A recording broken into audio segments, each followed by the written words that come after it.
সুপ্রিয় শিক্ষার্থী বন্ধুরা, জাকির বিসিএস স্পেশালের পক্ষ থেকে আপনাদেরকে শুভেচ্ছা জানাচ্ছি, স্বাগত জানাচ্ছি। আমি জুয়েল কিবরিয়া স্যার, ২৭তম বিসিএস শিক্ষা ক্যাডারের একজন সহকারী অধ্যাপক। সরকারি কলেজ অধ্যাপনার পাশাপাশি চাকরি প্রত্যাশী বা বিসিএস প্রত্যাশী শিক্ষার্থীদের পরামর্শ দিয়ে থাকি, অল্প কিছু জ্ঞান বিতরণ করে থাকি আমার সাধ্যমতো। সেই ধারাবাহিকতায় বা সেই প্রচেষ্টায় আজকেও হাজির হয়েছি জাকির বিসিএসের সাইটটিতে। বাংলা ক্লাস, বাংলা সাহিত্যের ক্লাস নিব। বিশেষ করে যারা 41 বিসিএস প্রিলিমিনারি পরীক্ষা দিয়ে রিটেনের জন্য অপেক্ষা করছো, কিংবা যারা 43তম বিসিএস পরীক্ষায় অংশগ্রহণ করার জন্য প্রস্তুতি নিচ্ছ, তাদের জন্য আজকে মূলত আমি সাহিত্যের এই ক্লাসটি নিয়ে হাজির হয়েছি। আশা করছি তোমরা আমার সঙ্গে থাকবে। আচ্ছা, হ্যাঁ, good morning sir, good evening sir, thank you. সবাই শুভেচ্ছা জানাচ্ছেন। তো আমি আসলে আজকে যেহেতু সরাসরি জাকির বিসিএসে ঢুকেছি, শুভেচ্ছা বিনিময় পর্বটি। আসমা আক্তার, শুভরাত্রি। প্রতিমাশীল, আদাব স্যার, কেমন আছেন? ভালো আছি। হাসান মোহাম্মদ রাফি, কেমন আছেন স্যার? ভালো আছি। লিঙ্কন, আদাব স্যার। তো আসলে যেহেতু এখানে অনেক হাজার হাজার শিক্ষার্থী একই সঙ্গে এটি দেখবে, কাজেই আমি সবার সাথে শুভেচ্ছা বিনিময় হয়তো করতে পারবো না। আমি অবসরে আপনাদের সবার শুভেচ্ছাগুলি দেখে ফেলবো।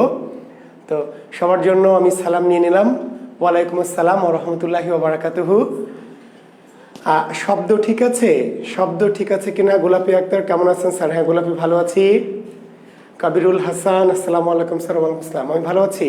আমার শব্দটা পরিষ্কার আছে কিনা? দু একজন শব্দ নিয়ে একটু আপত্তি করেছিলেন গত ক্লাসগুলিতে। আমি চেষ্টা করেছি শব্দটাকে একটু ইমপ্রুভ করার। হ্যাঁ, আদিল হোসেন, স্যারের হাসি দেখলে মনটা ভরে যায়। আচ্ছা, ধন্যবাদ আদিল, ভালো থেকো। আচ্ছা, শব্দটা পরিষ্কার আছে কিনা একটু যদি আমাকে বলতে। All okay sir, clear sir, thank you, thank you শিক্ষার্থীরা। ওকে, ধন্যবাদ। ওকে, হ্যাঁ স্যার, নাইস লাগছে। Okay, thank you Rubayat Hasan Arif. তাহলে আমি শুভেচ্ছা বিনিময় পর্ব শেষ করে আমি সরাসরি ক্লাসে ঢুকে যাচ্ছি। শিক্ষার্থী বন্ধুরা, আমরা পড়ছি বাংলা সাহিত্য। আমরা বাংলা সাহিত্য এই বিষয়টা নিয়ে পড়ছি। নিশ্চয়ই তোমরা আমার লেকচার 1 করেছো শিক্ষার্থী বন্ধুরা। এটি মূলত আমাদের জাকির বিসিএস যে সাহিত্য গ্রুপ, সেই গ্রুপের ক্লাস। তবে আজকে একটু বিশেষ কারণে আমি ওপেন হয়ে হাজির হয়েছি, যাতে যারা অনেকেই আমার ক্লাসের ব্যাপারটা জানে না তাদেরকে একটু জানাবো এই উদ্দেশ্যেও। তো যেহেতু সব কিছু ঠিক আছে, তাহলে আমরা লেকচার যেহেতু 1 করে ফেলেছি, আমরা গতদিন বাংলা ভাষার যে জন্ম, বাংলা সাহিত্যের যে ইতিহাস, বাংলা সাহিত্য, বাংলা ভাষা কিভাবে উৎপত্তি হলো, কিভাবে উদ্ভব হলো, তাই না, একেবারে ইন্দো ইউরোপ থেকে শুরু করে একেবারে প্রাকৃত অপভ্রংশ বঙ্গকামরূপী থেকে বাংলা ভাষার জন্ম সময় তোমাদের নিয়ে আলোচনা করেছি। তাই না শিক্ষার্থী বন্ধুরা? আজকে আমরা সেই ধারাবাহিকতায় আলোচনা করব বাংলা সাহিত্যের যুগ বিভাগ। আমাদের আজকের মূল আলোচ্য বিষয় বাংলা সাহিত্যের যুগ বিভাগ। শিক্ষার্থী বন্ধুরা, খুবই গুরুত্বপূর্ণ একটি টপিক কিন্তু বিশেষ প্রিলিমিনারি এবং রিটেনের জন্য, বাংলা সাহিত্যের যুগ বিভাগ। তো আশা করছি তোমরা আমার সাথে থাকবে এবং আজকের ক্লাসটি উপভোগ করবে। ওকে, ধন্যবাদ। অর্জুন রয়, কুড়িগ্রাম থেকে স্যার, শুভরাত্রি। শুভরাত্রি অর্জুন, আমি শুভেচ্ছা বিনিময় আর নিচ্ছি না, ধন্যবাদ। তো বাংলা সাহিত্যের যুগ বিভাগ। শিক্ষার্থী বন্ধুরা, তোমরা নিশ্চয়ই এটুকু জানো যে বাংলা সাহিত্যের জন্ম, আমরা গতদিন বাংলা সাহিত্যের জন্ম নিয়ে আমরা বলেছিলাম যে বাংলা সাহিত্যের জন্ম 650 সাল অথবা 950। বাংলা সাহিত্যের জন্ম 650 অথবা 950। কেন এই দ্বিমতটি, তার ব্যাখ্যা আমরা গত লেকচার 1-এ দিয়েছি আমাদের যে সাহিত্য গ্রুপটি আছে জাকির বিসিএস এর। তবু একটু বলে নেই, যারা ওভারঅল যারা ক্লাস করছেন। তো ডক্টর মোহাম্মদ শহীদুল্লাহর মতে বাংলা ভাষার জন্ম হচ্ছে 650 সাল বা সপ্তম শতক। 650 সাল বা সপ্তম শতক। আরেকজন ভাষাবিদ ডক্টর সুনীতি কুমার চট্টোপাধ্যায়, ডক্টর সুনীতি কুমার চট্টোপাধ্যায়ের মতে বাংলা ভাষার জন্ম 950 সাল তথা দশম শতক। তো এই যে বাংলা সাহিত্যের জন্ম ডক্টর শহীদুল্লাহ এবং সুনীতি কুমার, এটি দ্বিমত, কিন্তু কনফিউশন না। শিক্ষার্থী বন্ধুরা অনেকে বুঝতে পারে না, মনে করে স্যার এটা কনফিউশনের কিছু না, দ্বিমতকে যে দুজন ভাষাবিদ, আসলে বাংলা ভাষার তো জন্ম সনদ নেই, তাই না, বার্থ সার্টিফিকেট নেই, ইউনিয়ন পরিষদ কিংবা তাই না পৌরসভা থেকে নাগরিকতা সার্টিফিকেটও নেই। কাজেই গবেষকরা বাংলা ভাষার জন্ম সনদকে কি করেছেন, গবেষণা করেছেন, অনুমান করেছেন, হাইপোথিসিস কিংবা যারা গবেষণা করে একটা ফলাফল। তো সেই ফলাফল অনুযায়ী বাংলা ভাষার জন্ম ডক্টর মোহাম্মদ শহীদুল্লাহর মতে 650 সাল বা সপ্তম শতক, আর ডক্টর সুনীতি কুমার চট্টোপাধ্যায় নামক আরেকজন ভাষাবিদ যার মতে 950 বা দশম শতক। ওকে, সেখান থেকে আমরা বলেছিলাম যে 2021 সাল, এই যে 2021 সাল এখন আমাদের চলছে, এই যে 1000 বছরের কিংবা আমরা বলছি 1000 বছরের চেয়ে বেশি পুরাতন বাংলা ভাষা, আমরা বাংলা ভাষাকে কি বলি, 1000 বছরেরও অনেক বেশি পুরাতন বাংলা ভাষা। এই বাংলা ভাষাকে আমরা 3টি যুগে ভাগ করেছি। কয়টি যুগ? 3টি যুগ। কি কি?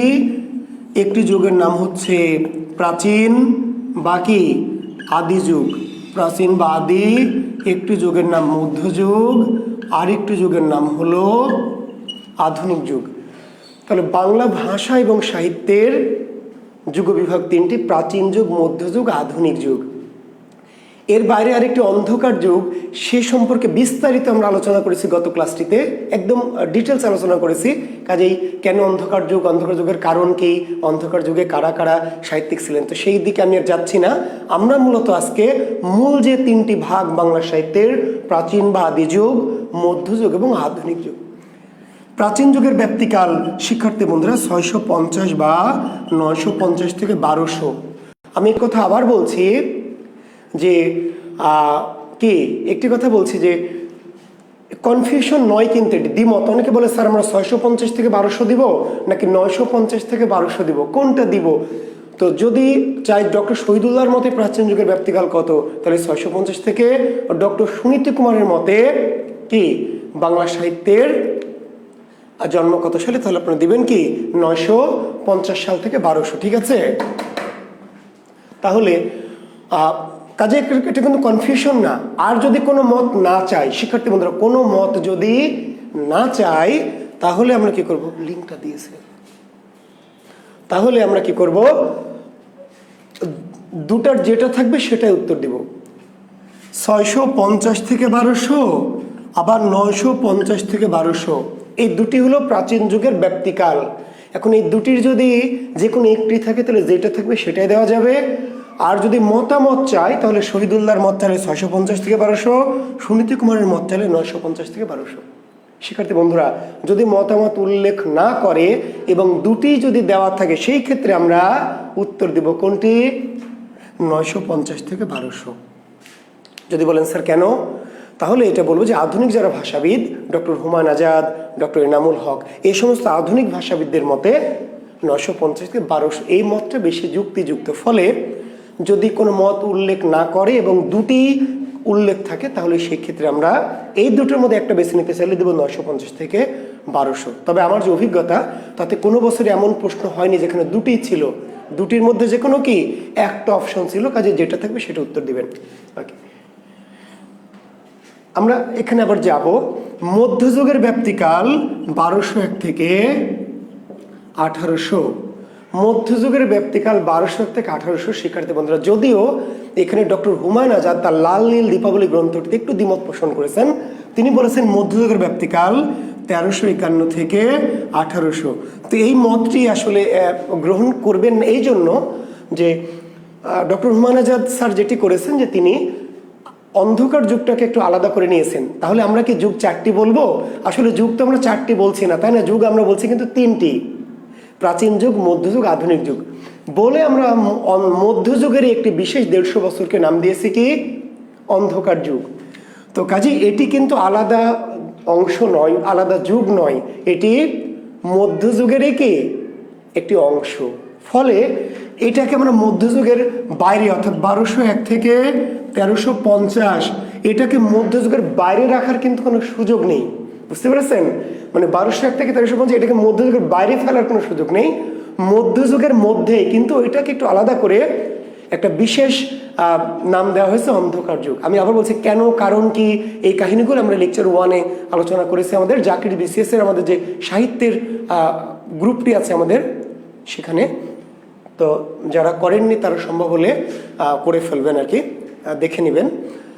আচ্ছা, এখন আমরা বলছিলাম তো আমরা আসলে এটি নিচ্ছি না, আমরা নিচ্ছি মধ্যযুগ 1200 থেকে কি 1800। Okay, clear? জি, থ্যাংক ইউ। আধুনিক যুগের ব্যাপ্তিকাল কত? 1801 থেকে কত বর্তমান, মানে এই যে এখন 2021 চলছে, তাহলে 21, 22 চললে 22, 23, যতদিন যাবে, অর্থাৎ 1801 থেকে কি বর্তমান। ওকে শিক্ষার্থী বন্ধুরা, এখন হয়তো আমাদেরকে এমন একটি প্রশ্ন করবে পিএসসি যে আধুনিক যুগ কত শতক থেকে বাংলার সাথে আধুনিক যুগ? বাংলা সাহিত্যে আধুনিক যুগ কত শতক থেকে? তাহলে কি বলবেন? 19 শতক। 1801 সাল মানে কি 19 শতক বা ঊনবিংশ শতক, ঠিক আছে। মধ্যযুগ বাংলা সাহিত্যে কখন থেকে? তাহলে দয়া করে 1351 থেকে মানে 1400 সাল বলবেন না, কি বলবেন? 1300 শতক। বাংলা সাহিত্যে মধ্যযুগের সূচনা হয়েছে কখন? ত্রয়োদশ শতক বা 13 শতক, ঠিক আছে। জি, তাহলে আমাদের বাংলা সাহিত্যে প্রাচীন যুগের ব্যাপ্তিকাল 650 থেকে 1200 বা 950 থেকে 1200। ডক্টর শহীদুল্লাহ সুনীতি কুমারের দুটো মত, আর দুটো মতের কোনোটি যদি উল্লেখ না থাকে এবং যদি দুটি দেওয়া থাকে, দুটি দেওয়ার সাপেক্ষে আমরা একটি গ্রহণ করতে হলে কি করব? 950 থেকে 1200টা নিব, আর যদি যে কোনো একটি থাকে, যেটা থাকবে সেটি নেওয়া যাবে। ওকে, পরিষ্কার? যে কোনো ভেজাল আছে না? এই পরিবেশটা সুন্দর না? জি, কোনো হইচই আছে না? আচ্ছা শিক্ষার্থী বন্ধুরা ধন্যবাদ। মধ্যযুগের ব্যাপ্তিকাল 1201 থেকে 1800, তাহলে মধ্যযুগ শুরু হয়েছে কখন থেকে, কত শতক থেকে? ত্রয়োদশ শতক বা 13 শতক থেকে। জি, আর আধুনিক যুগ শুরু হয়েছে 1801 থেকে বা 19 শতক থেকে, তাই না? জি, 19 শতক। এখন এইবার আমরা একটু গভীরে প্রবেশ করব শিক্ষার্থী বন্ধুরা। আব্দুল হাদ ঢেলে দেন স্যার। হ্যাঁ, এই যে ঢেলে দেওয়ার জন্য রেডি করে রেখেছে হাত, ধন্যবাদ তোমাদেরকে। হ্যাঁ, ঠিক আছে, জি, থ্যাংক ইউ ভাই। আল হামিম সরকার, আপনি তো আগে প্রশ্ন শুরু করলেন, আমার তো আলোচনা করতে দিবেন ভাই। আল হামিম সরকার, সমসাময়িক যুগ আছে ভাই, রবীন্দ্র যুগ আছে, রবীন্দ্র উত্তর যুগ আছে, মেলা যুগ আছে ভাই। আমি তো কেবলই শুরু করলাম, একটু ধৈর্য ধরেন। জি, বাংলা সাহিত্যের মধ্যযুগটা শিক্ষার্থী বন্ধুরা, বাংলা সাহিত্যের মধ্যযুগটাকে একটা বিশেষ ব্যক্তির নামে নামকরণ করা হয়েছে। বলতে পারবেন সেই নামটি? কেউ কমেন্টস করতে পারবেন? বাংলা সাহিত্যের যে মধ্যযুগ, এই মধ্যযুগটাকে একটা বিশেষ ব্যক্তির নামে নামকরণ করা হয়েছে। কিংবা বিসিএস পরীক্ষার প্রশ্নটি এমন আসতে পারে যে মধ্যযুগের বাংলা সাহিত্যের সবচেয়ে প্রভাবশালী ব্যক্তিত্বের নাম কি? বলেন দেখি, মধ্যযুগের বাংলা সাহিত্যের সবচেয়ে প্রভাবশালী ব্যক্তিত্বের নাম কি? কে বলতে পারবেন? চণ্ডীদাস নাকি বিদ্যাপতি নাকি মুকুন্দরাম চক্রবর্তী? বলেন।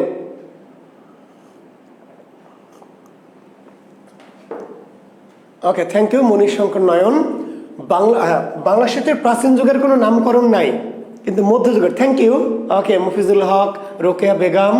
জি, বাংলা সাহিত্যের মধ্যযুগের সবচেয়ে প্রভাবশালী যিনি ব্যক্তিত্ব, সাহিত্যের ক্ষেত্রে প্রভাব সৃষ্টিকারী, সেই ব্যক্তিত্বটির নাম হচ্ছে শ্রী চৈতন্যদেব। শ্রী চৈতন্যদেব। শিক্ষার্থী বন্ধুরা, তাহলে প্রশ্ন হবে যে বাংলা সাহিত্যের মধ্যযুগকে কার নামে নামকরণ করা হয়েছে? বাংলা সাহিত্যের মধ্যযুগটাকে একজন ব্যক্তির নামে নামকরণ করেছে, সে ব্যক্তিটির নাম কি? শ্রী চৈতন্যদেব। তাহলে শ্রী চৈতন্যদেব কে ছিল? তিনি কি সাহিত্যিক?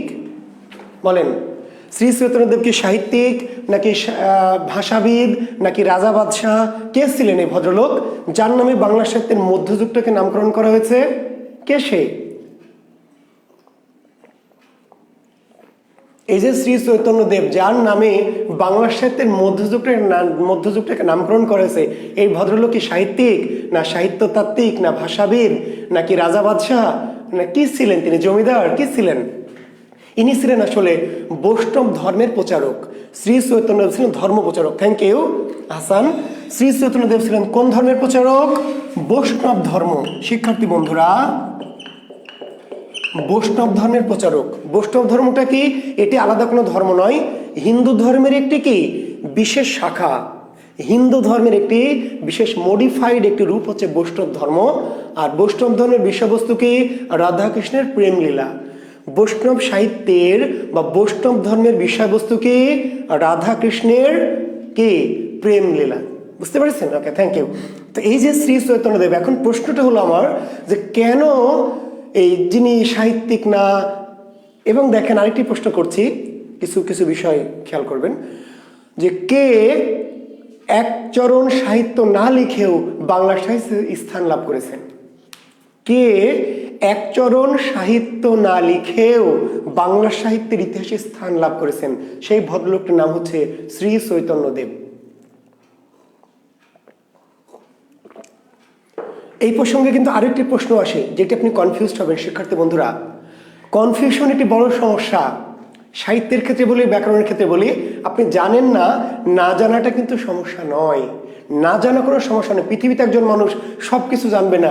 আমি সব কিছু জানি না, পৃথিবীতে এমন কেউ নেই যে সব কিছু জানে, বুঝতে পারলেন, প্রফেটরা ছাড়া। তা আমরা যেটি বলি যে আসলে মানে না জানাটা অপরাধ না, কিন্তু ভুল জানা বা কনফিউশনটা হচ্ছে অপরাধ। ঠিক আছে? তো যেটি আমরা বলি যে কাজেই এই যে আমরা যেটি বললাম, কে একচরণ সাহিত্য না লিখেও বাংলা সাহিত্যে স্থান লাভ করেছেন? তিনি হচ্ছেন শ্রী চৈতন্যদেব। কোনো সাহিত্যই লেখেননি এই ভদ্রলোক, কোনো সাহিত্যই লেখেননি, কিন্তু কি করেছেন? বাংলা সাহিত্যে স্থান লাভ করেছেন। আবার এই প্রশ্নটিকে ঘুরে এইভাবে আসবে যে বাংলা ভাষায় একচরণ সাহিত্য না লিখেও কে বাংলা সাহিত্যে স্থান লাভ করেছেন? বাংলা ভাষায় একচরণ সাহিত্য না লিখেও কে বাংলা সাহিত্যে স্থান করেছেন? তিনি আবার কে? বিদ্যাপতি। দুটি প্রশ্ন কিন্তু অনেকটা একরকম, কিন্তু পার্থক্য আছে।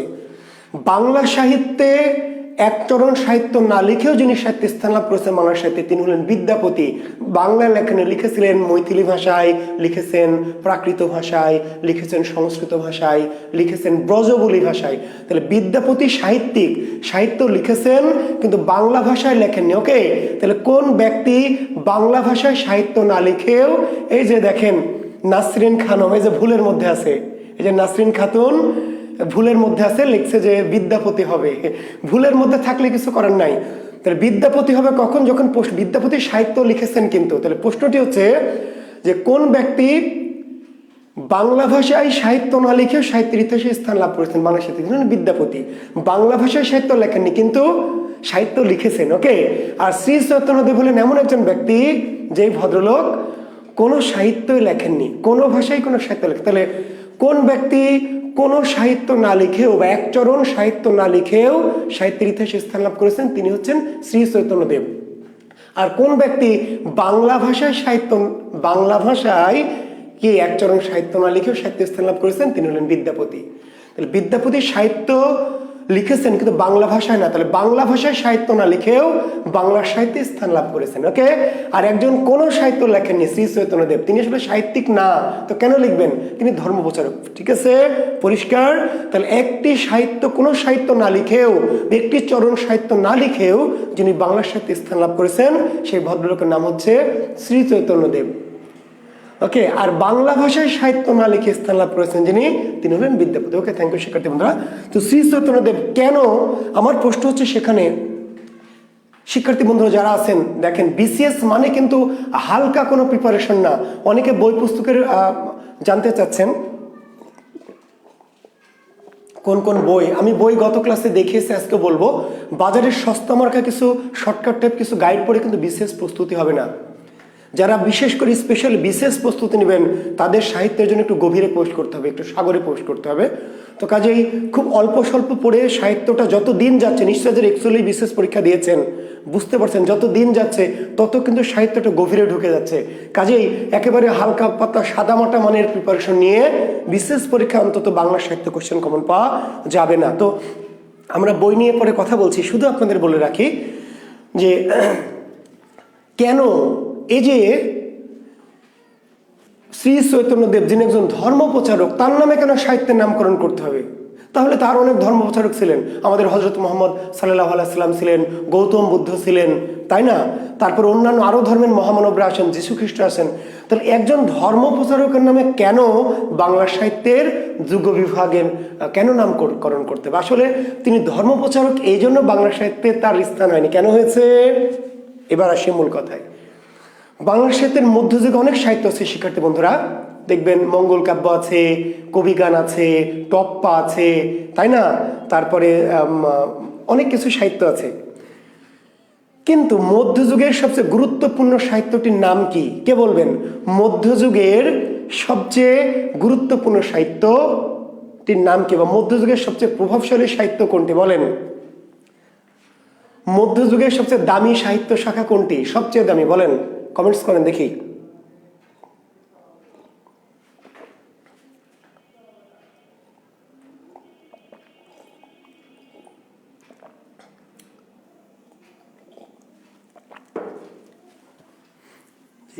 মধ্যযুগের সবচেয়ে দামি সাহিত্য শাখাটির নাম মিরাজ শেকনিক। Thank you. বৈষ্ণব সাহিত্য।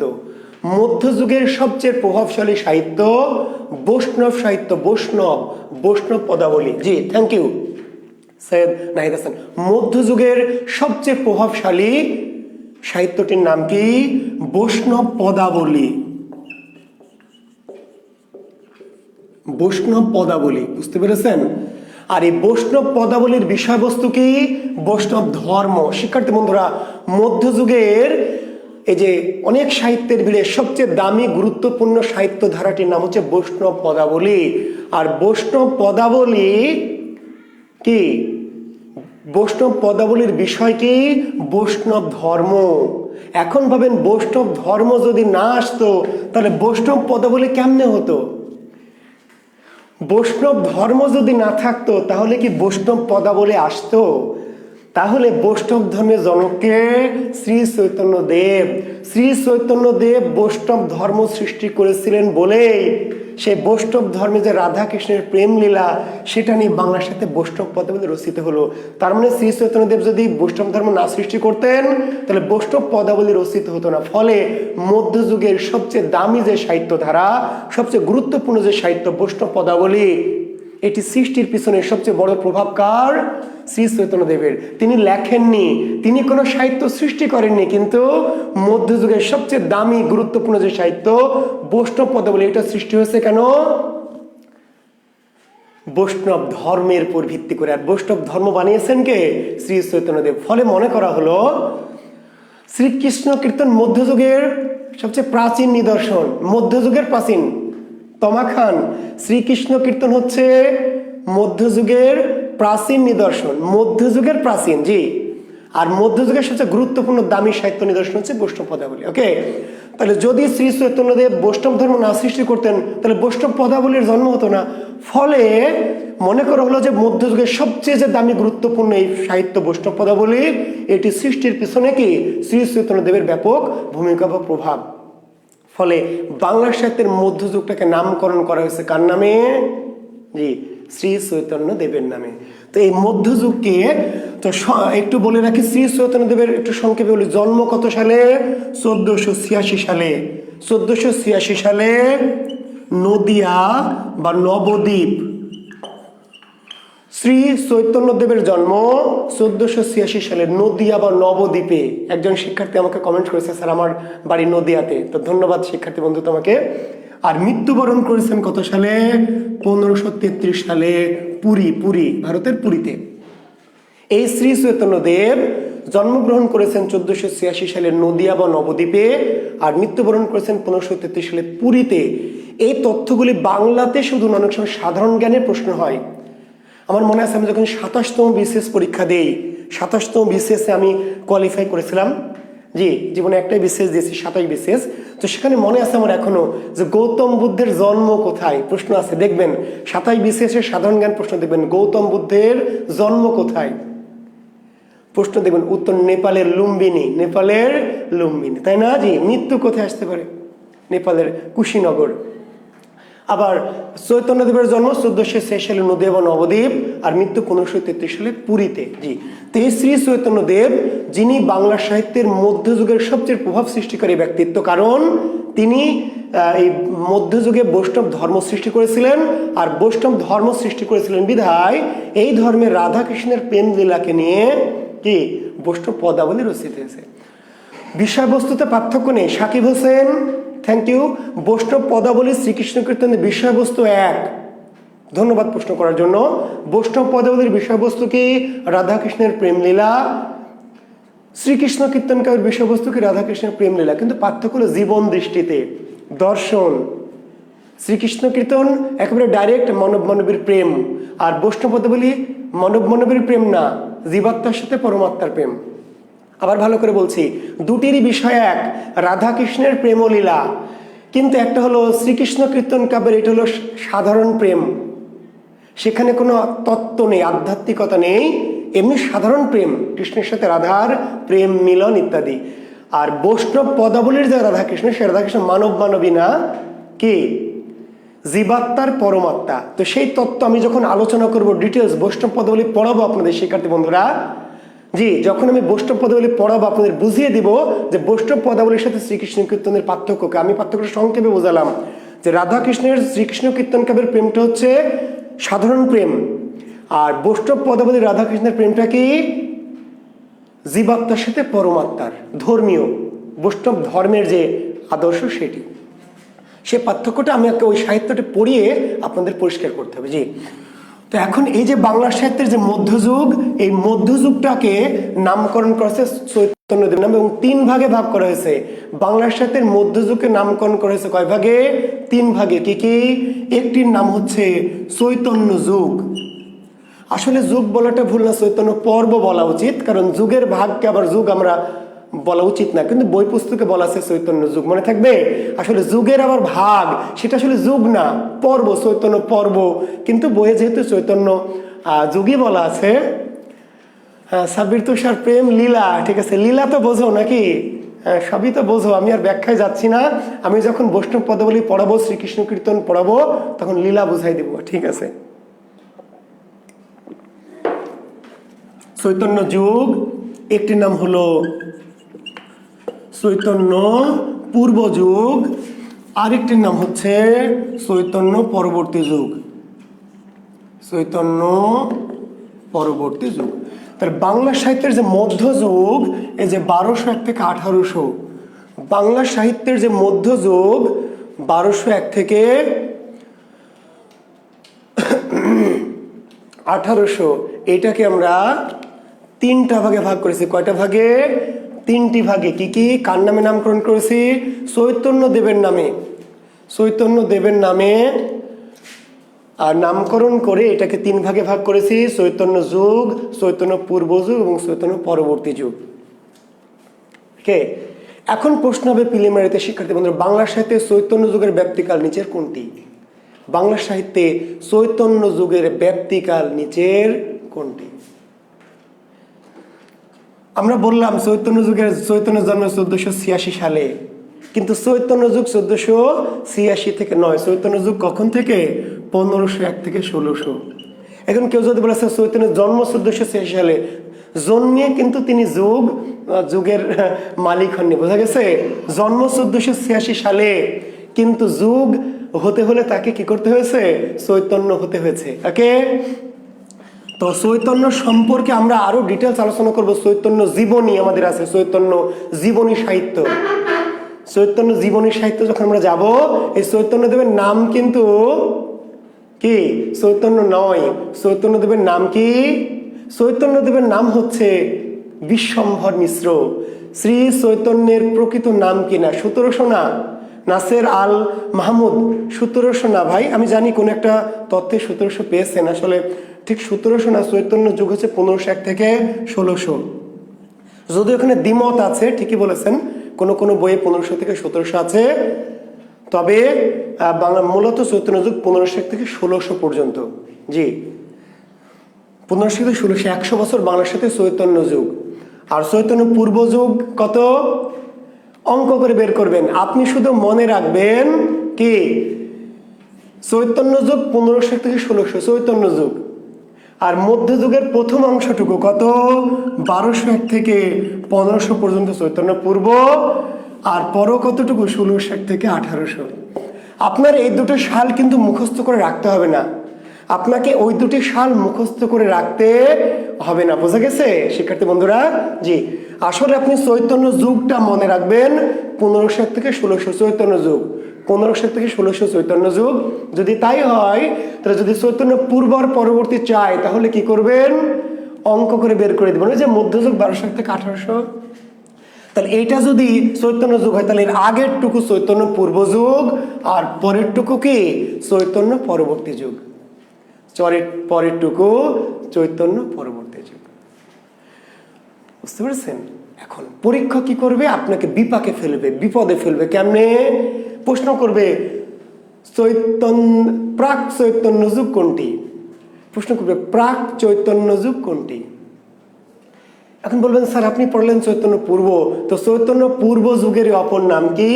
প্রাক চৈতন্য। চৈতন্য পূর্ব যুগের অপর নাম কি? চৈতন্য পূর্ব মানে কি শিক্ষার্থী বন্ধুরা? প্রাক চৈতন্য, মাথায় রাখবেন, প্রাক চৈতন্য। তাহলে চৈতন্য পূর্ব না এসে কি আসবে? আচ্ছা, চৈতন্য দেবের প্রকৃত নাম যেমন জানতে চেয়েছেন, বিশ্বম্ভর মিশ্র। চৈতন্য দেবের প্রকৃত নাম বিশ্বম্ভর মিশ্র। আর ভদ্রলোকের ডাক নাম কিন্তু নিমাই। যাকে আমরা শ্রী চৈতন্যদেব বলছি তার নাম শ্রী চৈতন্যদেব নয়। চৈতন্যদেবের প্রকৃত নাম কি? বিশ্বম্ভর মিশ্র। বিশ্বম্ভর মিশ্র। আমি যখন আপনাদের চৈতন্য সাহিত্য পড়াবো, মানে জীবনী সাহিত্য, আমরা কিন্তু আজকে সাহিত্য পড়াচ্ছি না, আমি শুধু আপনাদেরকে যুগ বিভাগটা বলছি। আমি মধ্যযুগে যখন যাব, আমাদের চৈতন্য সাহিত্য বলে একটা টপিক আছে যাকে বলে বাংলার জীবনী সাহিত্য। বুঝতে পারলেন? বাংলা ভাষার জীবনী সাহিত্য শুরু হয়েছে কাকে কেন্দ্র করে, কার জীবনীকে কেন্দ্র করে? এই চৈতন্যদেবের জীবনীকে কেন্দ্র করে। তো চৈতন্যদেবের প্রকৃত নাম বিশ্বম্ভর মিশ্র, আর চৈতন্যদেবের ডাক নাম কি? নিমাই। নিমাই। আর উপাধি কি? উপাধি মহাপ্রভু। তাহলে মহাপ্রভু কার উপাধি? শ্রী চৈতন্যদেব। তাহলে শ্রী চৈতন্যদেবের প্রকৃত নাম বিশ্বম্ভর মিশ্র, ডাক নাম নিমাই, আর তার উপাধি হচ্ছে মহাপ্রভু। আর তাকে চৈতন্য বলে কেন ডাকা হতো? তিনি মানুষকে চেতনা দিয়েছিলেন। বুঝতে পারলেন? হিন্দু ধর্মের মানুষরা বিশ্বাস করে যে চৈতন্য মানুষের মাঝে কি প্রেমের চেতনা। কিসের চেতনা? প্রেমের চেতনা, প্রেম চেতনা দিয়েছিলেন। জীবাত্মার সাথে পরমাত্মার যে প্রেম, ঈশ্বরের সাথে মানুষের যে প্রেম। জি, এই যে দেখেন কুতুবউদ্দিন, কোন কুতুব? বৈষ্ণব শব্দের উচ্চারণ কি? এটা কোন প্রশ্ন হলো ভাই? বৈষ্ণব, বৈষ্ণব। জি, বৈষ্ণব ভাই, বৈষ্ণব শব্দের উচ্চারণ বৈষ্ণব। উচ্চারণের ক্লাস তো করাচ্ছি না ভাই, তো যাই হোক, তারপরে প্রশ্ন করেছেন বৈষ্ণব। জি, আচ্ছা, তাহলে এই হচ্ছে এখন শ্রী চৈতন্যদেবের। তাহলে চৈতন্য যুগ 1501 থেকে 1600, চৈতন্য পূর্ব বা প্রাক চৈতন্য যুগ 1201 থেকে 1500। আচ্ছা, না 1351 থেকে 1500 সাল, তাহলে আগের টুকু কি? আইনুন্নিসাত রুবি। তাহলে 1200 থেকে 1350 পর্যন্ত কি মধ্যযুগের বাইরে না মধ্যযুগের মধ্যে? বলেন। রুবি 1201 থেকে 1350 পর্যন্ত সময়টা কি মধ্যযুগের মধ্যে না বাইরে? চৈতন্য পরবর্তী যুগ না এসে পরীক্ষা বলবে চৈতন্যোত্তর যুগ কোনটি। এখন বলছেন স্যার এই চৈতন্যোত্তর যুগ এ আবার কি? চৈতন্যোত্তর। চৈতন্য পরবর্তী মানে কি? চৈতন্য উত্তর। চৈতন্য উত্তর। তো যারা আমার ব্যাকরণ কোর্স করেছিলেন একটু তাকান, চৈতন্য উত্তর, এই রস্য আর অ, চৈতন্যের শেষে আছে অ, আর রস্য উত্তরে অ আর উ, এই দুইটা যখন একসাথে থাকে তখন আলাদা থাকতে পারে না। দুজনের মাঝে ব্যাপক প্রেম, প্রেম নিয়ে যেহেতু কথা বলছি, কি হয়ে যায়? চৈতন্য প্লাস উত্তর ইজিক্যাল টু সন্ধিতে কি হয়? চৈতন্যোত্তর। শব্দটা কি? চৈতন্যোত্তর। জি, তাহলে চৈতন্য পরবর্তী মানে চৈতন্য উত্তর, কিন্তু উত্তর না দিয়ে পরীক্ষায় দেওয়া থাকবে কি? চৈতন্যোত্তর যুগ। তাহলে যার নাম চৈতন্য পরবর্তী তারই যুগের নাম কি? চৈতন্যোত্তর যুগ। বুঝতে পারলেন? জি, তাহলে চৈতন্য পরবর্তী বা চৈতন্যোত্তর যুগের ব্যাপ্তিকাল কোনটি? 1601 থেকে 1800। জি, থ্যাংক ইউ। হ্যাঁ, বেশি প্রশ্ন গ্রহণ করবো না, তবু দু একটি নিচ্ছি আর কি। Thank you. এখন আপনাকে জানতে হবে চৈতন্য পূর্ব যুগের সাহিত্যিক কারা, চৈতন্য যুগের সাহিত্যিক কারা, চৈতন্য পরবর্তী যুগের সাহিত্যিক কারা। তো সেগুলো নিয়ে আমি ডিটেলস বললাম যে আজকে আমরা যুগ বিভাগটাই যাচ্ছি আমরা আলাদা করে করে। হ্যাঁ, শিরিন আক্তার 1500 থেকে 1700 পেয়েছেন, আমি জানি, আমি বলেছি কোন কোন বইয়ে 1500 থেকে 1700 আছে চৈতন্য যুগ। জি, তবে চৈতন্য যুগটা মূলত 1500 থেকে 1600 পর্যন্ত। জি, আপনি দ্বিমতটা গ্রহণ করতে পারেন, আপনার বিষয়, কিন্তু আমি জানি যে চৈতন্য যুগটি হচ্ছে 1500 থেকে 1600। জি, এখন বলেন বাংলার সাথে যে আধুনিক যুগ, বাংলার সাথে যে আধুনিক যুগ 1801 থেকে কি এই যে 2021, বলেন এই যুগটাকে কার নামে নামকরণ করা হয়েছে? কে বলতে পারবেন? বাংলা সাহিত্যের আধুনিক যুগটাকে কার নামে নামকরণ করা হয়েছে?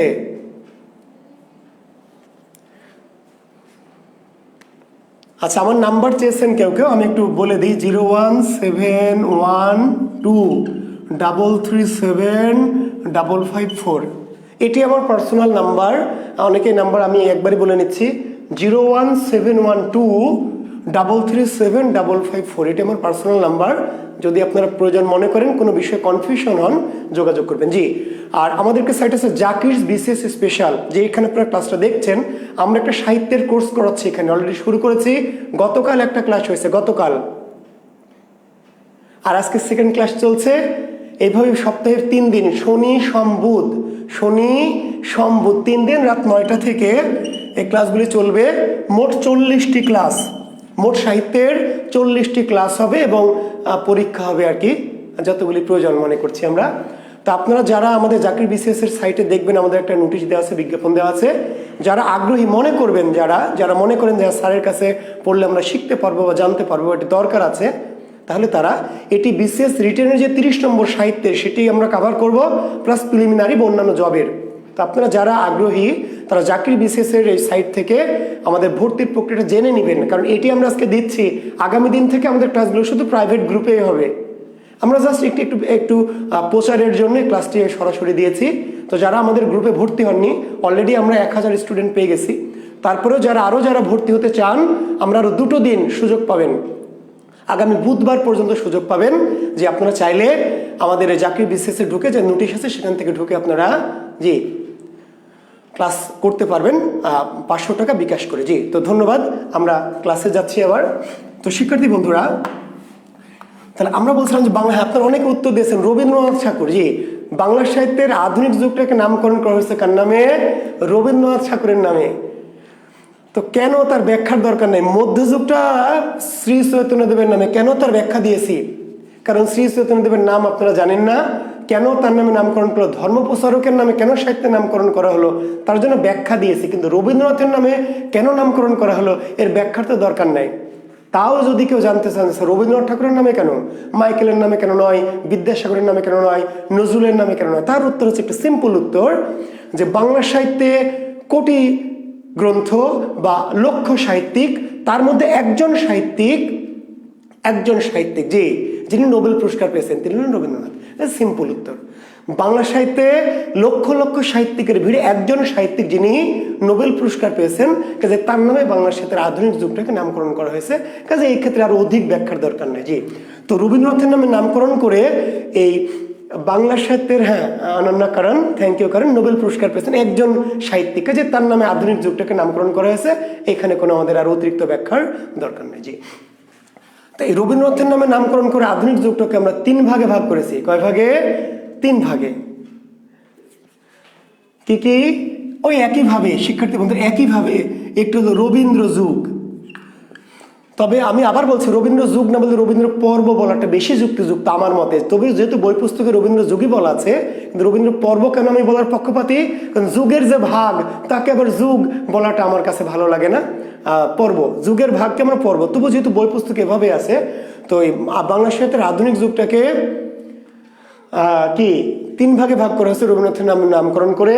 একটি হচ্ছে রবীন্দ্র যুগ, একইভাবে একটি হচ্ছে কি রবীন্দ্র পূর্ব যুগ, আরেকটি কি রবীন্দ্র পরবর্তী যুগ। একইভাবে ভাগ, অর্থাৎ ওই যে যেমন চৈতন্যদেবের নামে চৈতন্য যুগ, চৈতন্য পূর্ব যুগ আর চৈতন্য পরবর্তী যুগ, ঠিক তেমনি আধুনিক যুগটাকে রবীন্দ্রনাথের নামে নামকরণ করে রবীন্দ্র যুগ, রবীন্দ্র পূর্ব যুগ এবং রবীন্দ্র পরবর্তী যুগ। এখন শিক্ষার্থী বন্ধুরা নিশ্চয়ই বুঝতে পারছেন, বিসিএস প্রশ্ন হবে এমন, নিচের কোনটি রবীন্দ্র যুগ বা রবীন্দ্র যুগের ব্যাপ্তিকাল নিচের কোনটি? নিচের কোন সময়কে রবীন্দ্র যুগ ধরা হয়? তাহলে আপনাকে রবীন্দ্র যুগের সময়টা একটু বলে নিই। কত? 1901 থেকে 1940। 1901 থেকে 1940 এই সময়কে বাংলা সাহিত্যে বলা হয় রবীন্দ্র যুগ। 1901 থেকে 1940 পর্যন্ত সাহিত্য সময়কে বাংলা সাহিত্যে বলা হয় রবীন্দ্র যুগ। যদিও রবীন্দ্রনাথের জন্ম 1861, তাই না? রবীন্দ্রনাথের জন্ম 1861 সালে, কিন্তু 1861 সালে জন্মেই তো তিনি রবীন্দ্র যুগের মালিক হননি। যুগ তৈরি করতে হলে তাকে কি আগে রবীন্দ্রনাথ হতে হয়েছে, বুঝতে পেরেছেন? মানে আমি জুয়েল কিবরিয়া জন্মালাম, জন্মেই তো আর জুয়েল কিবরিয়া হয়নি, তাই না রে ভাই? অর্থাৎ জুয়েল কিবরিয়া হতে হলে বা নজরুল হতে হলে তাকে নজরুল হতে হয়েছে, তো হতে হলে সময় লেগেছে। তো 1861 খ্রিস্টাব্দে যদিও জন্মেছেন রবীন্দ্রনাথ, কিন্তু 1861 সাল থেকে রবীন্দ্র যুগ না, তিনি রবীন্দ্রনাথ হয়েছেন আগে, বুঝতে পারলেন? তো রবীন্দ্রনাথ হতে হলে তাকে একটু সময় লেগেছে। তো রবীন্দ্র যুগ বাংলা সাহিত্যে কোনটি? 1901 থেকে 1940।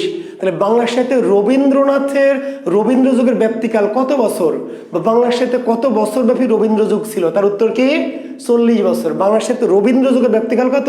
40 বছর। এখন যদি বলে রবীন্দ্র পূর্ব যুগ, মনে রাখা, মুখস্থ করে রাখার দরকার নেই, বের করে দিবেন অঙ্ক করে, বুঝতে পারলেন? অনেক কিছু ব্রেনে নেওয়া যাবে না, সব কিছু যদি ব্রেনে নিতে যান তাহলে কিন্তু আওলায় ফেলবেন।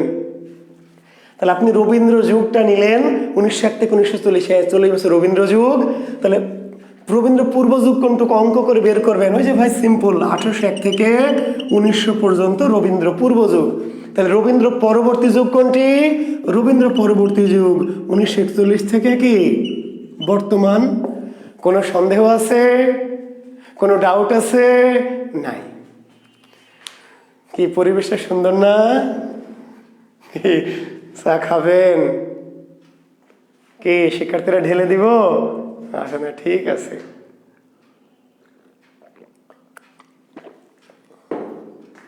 তথ্যবহুল বই, ভাই আমি বলেছি তথ্যবহুল বই আমি গতদিন বলে দিয়েছি 2-3টা বই। তবু আপনারা যারা গত ক্লাসটি করেননি, যে আমি বলেছিলাম তথ্যবহুল বই হচ্ছে এই যে এটি বই, ডক্টর হুমায়ুন আজাদের লাল নীল দীপাবলি। খুবই দামি, খুবই গুরুত্বপূর্ণ বই, ডক্টর হুমায়ুন আজাদ স্যারের লাল নীল দীপাবলি। হ্যাঁ, এই বইটি খুব গুরুত্ব সহকারে পড়বেন। খুব ছোট্ট বই কিন্তু খুব সুন্দর। ওকে জি। আর একটু যদি বেশি করে পড়তে চান, গভীর করে পড়তে চান, তাহলে বাংলা সাহিত্যের সম্পূর্ণ ইতিবৃত্ত, বাংলা সাহিত্যের সম্পূর্ণ ইতিবৃত্ত ডক্টর অসিত কুমার বন্দ্যোপাধ্যায়, বাংলা সাহিত্যের সম্পূর্ণ ইতিবৃত্ত। খুবই দারুণ, খুবই গুরুত্বপূর্ণ বই, কিন্তু একটু ইলাবোরেট করা। যারা পড়তে চান বা পড়তে পারবেন পড়বেন। আমি বলি হ্যাঁ, বাজারে কিছু প্রচলিত বই আছে প্রফেসর্স প্রকাশনীর, পড়বেন, খারাপ বলছি না। ওরাকল প্রকাশনী, প্রফেসর্স প্রকাশনী, জেনুইন বা সেলফ অ্যাসেসমেন্ট, সেগুলিও ভালো, কিন্তু পাশাপাশি এই ধরনের মূল বইগুলি পড়লে আপনাদের জ্ঞানের গভীরতা বাড়বে। জি, এই যে দেখেন একটা বাংলা সাহিত্যের ইতিবৃত্ত, বাংলা সাহিত্যের ইতিবৃত্ত, এগুলো মূল বই, ইতিহাস, বাংলা সাহিত্যের কি মূল ইতিহাস। দেখেন মোহাম্মদ আব্দুল হাই, সৈয়দ আলী আহসান, খুব বিখ্যাত দুজন ব্যক্তি, মোহাম্মদ আব্দুল হাই, সৈয়দ আলী আহসান, বাংলা সাহিত্যের কি ইতিবৃত্ত। খুবই দারুণ, খুবই গুরুত্বপূর্ণ বই। হ্যাঁ, সময় বলে পড়বেন, ঠিক আছে? এই যে দেখেন আমার একটি বই আছে বাংলা কোষ নামে। জি, আমার একটি বই বাংলা কোষ। এই বইটিও আমি আমার নিজের মতো করে সাজিয়েছি। আপনারা যারা মনে করেন সম্ভব হলে, ভালো লাগবে, আমার ধারণা যারা নিয়েছেন ভালো লেগেছে, এবং যারা নিতে চান বাংলা কোষ, এই বইটির লেখক আমি, সম্ভব হলে এই বইটি আপনারা সংগ্রহ করতে পারবেন। ওকে জি, ঠিক আছে না? জি, এর পাশাপাশি আপনারা ঢাকা বিশ্ববিদ্যালয়ের ডক্টর সৌমিত্র শেখর স্যারের যে সাহিত্য জিজ্ঞাসা বইটি সম্ভব হলে আপনারা নেবেন। সেই বইটি অনেক ভালো মানের একটি বই, আপনারা পড়তে পারবেন। জি, তো তাহলে আমরা চলে যাচ্ছি আলোচনায়। আমি বারবার আর আমাকে প্রশ্ন করবেন না, দয়া করে আমরা একটু ক্লাস করি। ওকে, তাহলে আমরা বলছিলাম যে রবীন্দ্র পূর্ব যুগ, রবীন্দ্র যুগ এবং রবীন্দ্র কি পরবর্তী যুগ। তাহলে রবীন্দ্র পরবর্তী যুগ কত? 1901। জি, এই যে দেখেন আসিফা ফারজানা, হ্যাঁ, এই একটা গাধি। এই গাধিগুলো কই থেকে? বাংলা কোষের বিষয়বস্তু কি স্যার? বাংলা কোষের বিষয়বস্তু মানে এটা তো সাহিত্যের বই না রে বোকামি। এই যে সাহিত্য যা যা প্রাচীন যুগ, মধ্যযুগ, আধুনিক যুগ, চর্যাপদ, বাংলা সাহিত্য এবং ব্যাকরণ, বিষয়বস্তু কি মানে? এটা তো উপন্যাসটা, নাটক না। কি পাগল যেগুলো। বইটির দাম 200 টাকা। বইটির দাম 200 টাকা, তবে যেহেতু বাজারে ওইভাবে সব জায়গায় পাওয়া যাবে না, আমি একটি নাম্বার দিচ্ছি যারা নিতে চান। জি, আমার বইটাতে ব্যাকরণ সাহিত্য দুটোই আছে, 01744727712। জি, এই নাম্বারটিতে ফোন দিলে ওরা আপনাদের কুরিয়ার করে পাঠানোর ব্যবস্থা করবে। আমার বইটি বাজারে খুব বেশি প্রচলিত নয়। জি না, রূপক বাংলা ব্যাকরণ কোর্স এই কোর্সে পড়াবো না, এটি শুধু সাহিত্যের কোর্স। রূপক, এই কোর্সটি শুধু সাহিত্যের, যে কোর্সটি আমরা এখন চাকরি বিশেষে করছি, সাহিত্য হইতে একটা সমুদ্র, অনেক সাহিত্য আমরা পড়াবো। আর সাহিত্য শেষ করে আমরা ব্যাকরণের আলাদা কোর্স দিব। জি, সাহিত্যের পরে ব্যাকরণ। জি, ইমরান হোসেন, না এখানে ব্যাকরণ থাকবে না, এই 500 টাকা দিয়ে শুধু সাহিত্যটা পাবেন। সাহিত্য, শুধু সাহিত্য অংশটুকু আমরা করাবো। সাহিত্য মানে অনেক, সাহিত্যে কিন্তু 20 নম্বর, সাহিত্যে কিন্তু কি প্রিলিমিনারিতে 35-এর মধ্যে 20 নম্বর সাহিত্যের, আবার রিটেনে 30 নম্বর। এইটুকু আমরা এই কোর্সে কভার করব। আর যারা ব্যাকরণ করতে চান, আমরা এই কোর্সের পরে কি করব, সাহিত্য কোর্সটা শেষ করে কি ব্যাকরণ কোর্স দিব আলাদা। যারা করতে চান তারা করবেন, সবাই যদি না করতে চাই। Thank you. Okay, thank you শিক্ষার্থী বন্ধুরা। এখন আমাকে বলেন, রবীন্দ্র পূর্ব যুগ না বলে কি বলবে, প্রাক রবীন্দ্র যুগ। কি বলবে, প্রাক রবীন্দ্র। জি, নিচের কোনটি প্রাক রবীন্দ্র যুগ? রবীন্দ্র পূর্ব যুগ মানেই কি প্রাক রবীন্দ্র যুগ, 1860 থেকে 1900।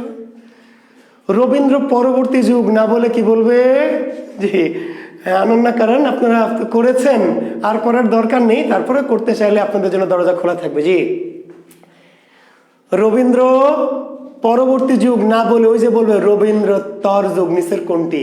শিক্ষার্থী বন্ধুরা, আপনাকে শেখাচ্ছি রবীন্দ্র পরবর্তী, কিন্তু পরীক্ষক মডিফাই করে বলবে রবীন্দ্রোত্তর যুগ। এখন বলবেন স্যার আপনি পড়লেন রবীন্দ্র যুগ, রবীন্দ্র পূর্ব যুগ, রবীন্দ্র পরবর্তী যুগ, আর পরীক্ষক যে দিল রবীন্দ্রোত্তর যুগে আবার কোন মাল?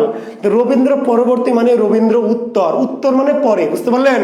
কিন্তু রবীন্দ্র উত্তর এই দুটো শব্দকে একসাথে কি বলা হয়, রবীন্দ্রোত্তর যুগ। জি, থ্যাংক ইউ। ওকে, রবীন্দ্রোত্তর যুগ, রবীন্দ্র পরবর্তী মানেই রবীন্দ্রোত্তর। এখন মজার বিষয় আসছে, আরো গুরুত্বপূর্ণ কথা আসছে। দেখেন, বলবে নিচের কোনটি বাংলা সাহিত্যের রোমান্টিক যুগ, নিচের কোনটি বাংলা সাহিত্যের এন্টি রোমান্টিক যুগ, নিচের কোনটি বাংলা সাহিত্যের ক্লাসিক যুগ। আমরা কি সেগুলো বলেছি?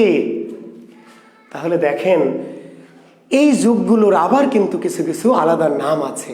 ওকে, এই যে বাংলা সাহিত্য রবীন্দ্র পূর্ব যুগ, এই যুগটাকে বলা হয় কি ক্লাসিক যুগ। বাংলা সাহিত্যের ক্লাসিক, ক্লাসিক বা ধ্রুপদী যুগ। শিক্ষার্থী বন্ধুরা, এই যে যেটির নাম রবীন্দ্র পূর্ব যুগ, খুব মনোযোগ দিয়ে ক্লাস করবেন। এখন আমি খুব আরেকটু গভীরে প্রবেশ করছি, যেটা প্রচলিত বই পুস্তকে পাবেন না। আমি যে প্রচলিত বই পুস্তক বললাম, হ্যাঁ আমিও নিশ্চয়ই কোনো না কোনো বই থেকে আমার শিক্ষকদের কাছ থেকে শিখেছি, প্রচলিত বই পুস্তকে পাবেন না। অবশ্যই আপনাকে আমার ক্লাসটা ভালো করে মনোযোগ দেবেন। বাংলা সাহিত্যে যাকে আমরা বললাম রবীন্দ্র পূর্ব যুগে, রবীন্দ্র পূর্ব যুগটাকে আবার বলা হয় ক্লাসিক বা ধ্রুপদী যুগ। বাংলা সাহিত্যের ক্লাসিক বা ধ্রুপদী যুগ। ওকে, তাহলে বাংলা সাহিত্যের ক্লাসিক যুগ নিচের কোনটি, বা ধ্রুপদী যুগ নিচের কোনটি? এই যে 1801 থেকে 1900, অর্থাৎ যেটি রবীন্দ্র পূর্ব যুগ সেটিকেই বাংলা সাহিত্যে বলা হয় বাংলা সাহিত্যের ক্লাসিক বা ধ্রুপদী যুগ। এখন দেখেন, প্রশ্ন আসবে, রবীন্দ্র পূর্ব যুগের কবি নিচের কে? রবীন্দ্র পূর্ব যুগের কবিকে আপনি জিন্দেগিতে পারবেন না। অনেক কিছু জিনিস জানেন আবার জানেন না। নিচের কে রবীন্দ্র পূর্ব যুগের কবি বা রবীন্দ্র পূর্ব যুগের সাহিত্যিক কে?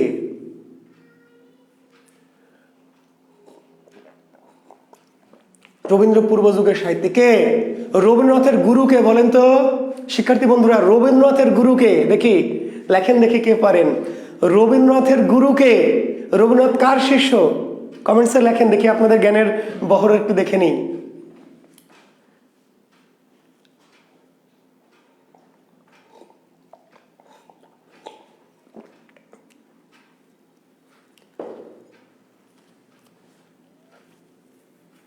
সৈয়দ খান, যে ডিজিটাল হয়ে গেছে, আপনি অ্যানালগ নিয়েই থাকেন। যদি ডিজিটাল পছন্দ না হয় তাহলে আপনি অ্যানালগেই থাকেন। সৈয়দ খান জি, থ্যাংক ইউ, থ্যাংক ইউ। বিহারের চক্রবর্তী, ওকে, আমার স্টুডেন্টরা অনেক স্মার্ট, অনেক জ্ঞানী, থ্যাংক ইউ।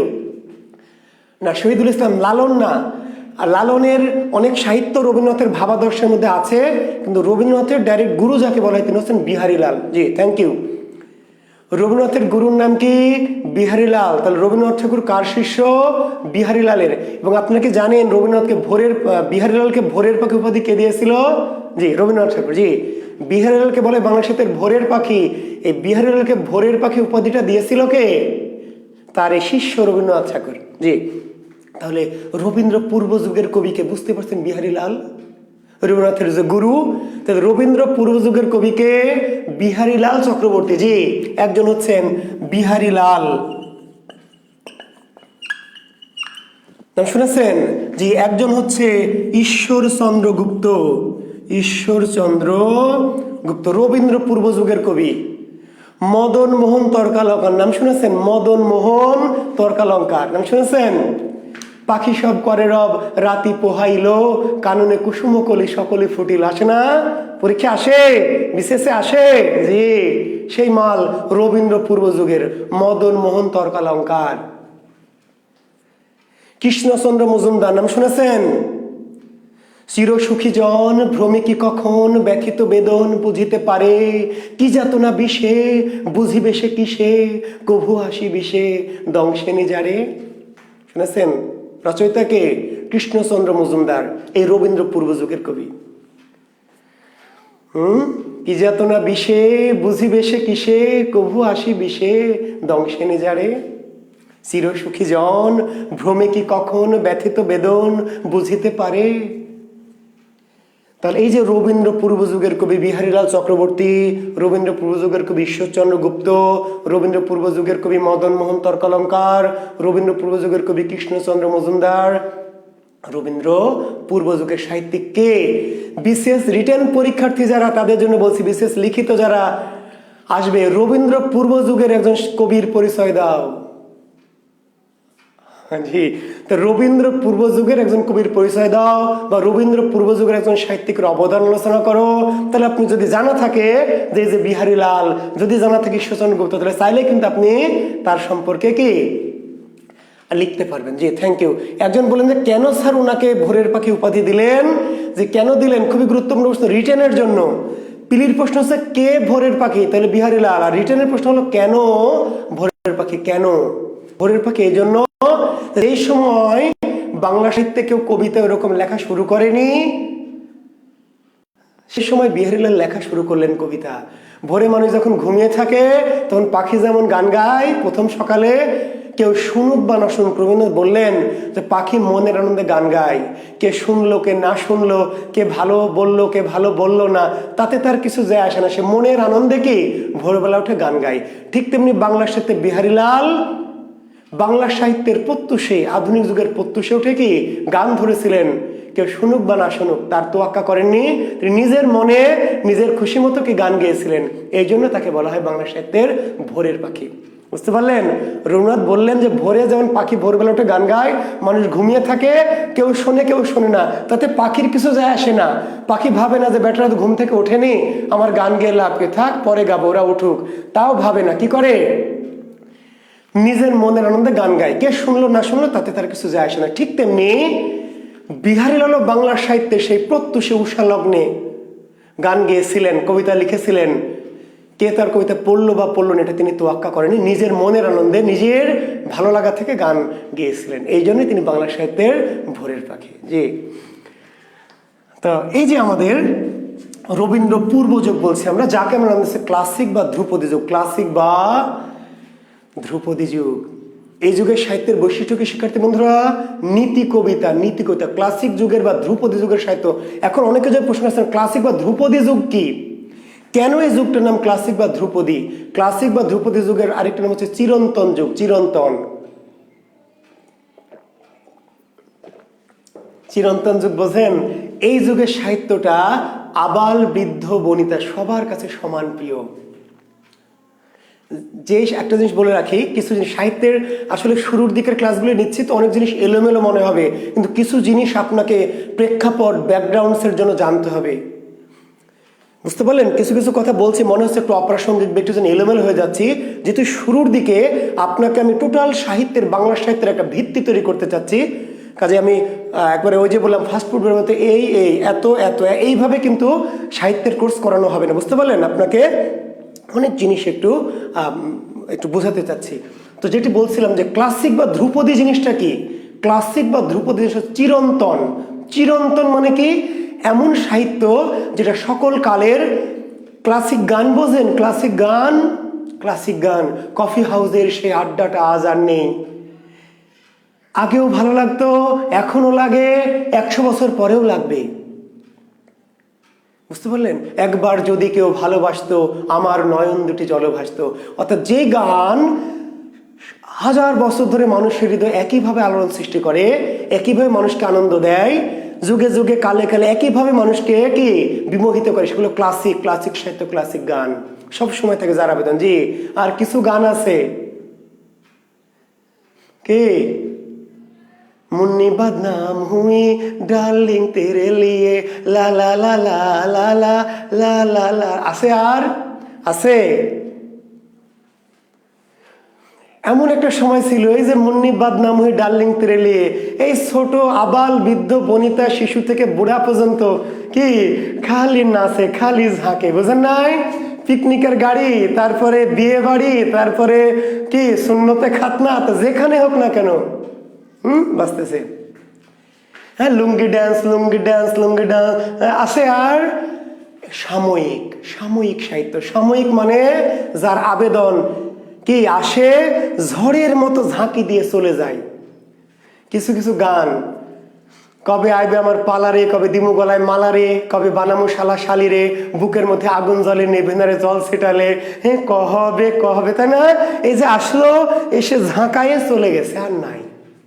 আমরা যখন ছোটবেলায় পড়েছি বা কলেজে পড়েছি, হ্যাঁ কি বলছে, মীরাবাই আই আই আই এ হেইলা দুইলা দরবার না চাই আই আই, আছে আর নাই। ওই যে আসছে, এসে এরকম করে ঝাঁকায়ে আবাল বৃদ্ধ বনিতা, একদম 60 বছরের বুড়া থেকে শুরু করে 3 বছরের বাচ্চা পর্যন্ত এরকম ঝাঁকায়ে কি করেছে, উধাও হয়ে গেছে, আর নাই। আর কিছু গান আছে 1000 বছর আগে যেমন ছিল এখনো তেমন আছে, এবং 1000 বছর পরেও কি এমনই থাকবে। এই গানগুলিকে বলা হয় কি ক্লাসিক। ক্লাসিক। তো বাংলা সাহিত্যে কিছু সাহিত্য আছে, মাগো আমার শোলক বলা কাজলা দিদি কই, পুকুর ধারে নিবুর তলে থোকায় থোকায় জোনাক জলে, ফুলের গন্ধে ঘুম আসে না, একলা জেগে রই। মাগো আমার শোলক বলা কাজলা দিদি কই। কি 1000 বছর আগেও মানুষকে বিমোহিত করত, এখনো বিমোহিত করে, 100 বছর পরে বিমোহিত করবে। বুঝতে পারলেন? ও ঘর থেকে আসি যখন দিদি বলে ডাকি তখন, ও ঘর থেকে কেন মার দিদি আসে না গো, আমি ডাকি তুমি কেন চুপটি করে থাকো, বলমা দিদি কোথায় গেছে, আসবে আবার কবে, কাল যে আমার নতুন ঘরে পুতুল বিয়ে হবে, দিদির মতো ফাঁকি দিয়ে আমিও যদি লুকায় গিয়ে, তুমি তখন একলা ঘরে কেমন করে রবে, আমিও নাই দিদিও নাই, কেমন মজা হবে। কবিতা আপনার ভালো লাগে না? আপনার ভালো লাগে, তাই না? আপনি 18 বছর, 20 বছর, 30 বছর ইয়ং টকবগে যুবক, আপনার এই কবিতা ভালো লাগে। যে 2-এ পড়ে, 1-এ পড়ে সেই বাচ্চা, তারও ভালো লাগে।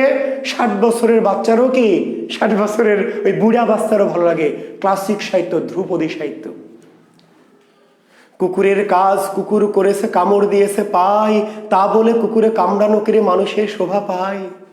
একদা ছিল না জুতা চরণ যুগলে, দহিল হৃদয় মম সে ক্ষোভা নলে, ধীরে ধীরে চুপি চুপি দুঃখাকুল মনে, গেলাম ভজনালয়ে ভজন কারণে, দেখি সেথা একজন পদনাহি তার, অমনি জুতার খেদ ঘুচিল আমার। এই যে ধ্রুপদী, ক্লাসিক। নীতি কবিতা, নীতি কবিতা বোঝেন? এই যুগের বৈশিষ্ট্য নীতি কবিতা। কুকুরের কাজ কুকুর করেছে, কামড় দিয়েছে পায়, তা বলে কুকুরে কামড়ানো করে মানুষের শোভা পায়। পরের দুঃখের কথা করিলে চিন্তন, আপনার মনে দুঃখ থাকে কতক্ষণ। এখন কি এরকম কবিতা লেখা হয়?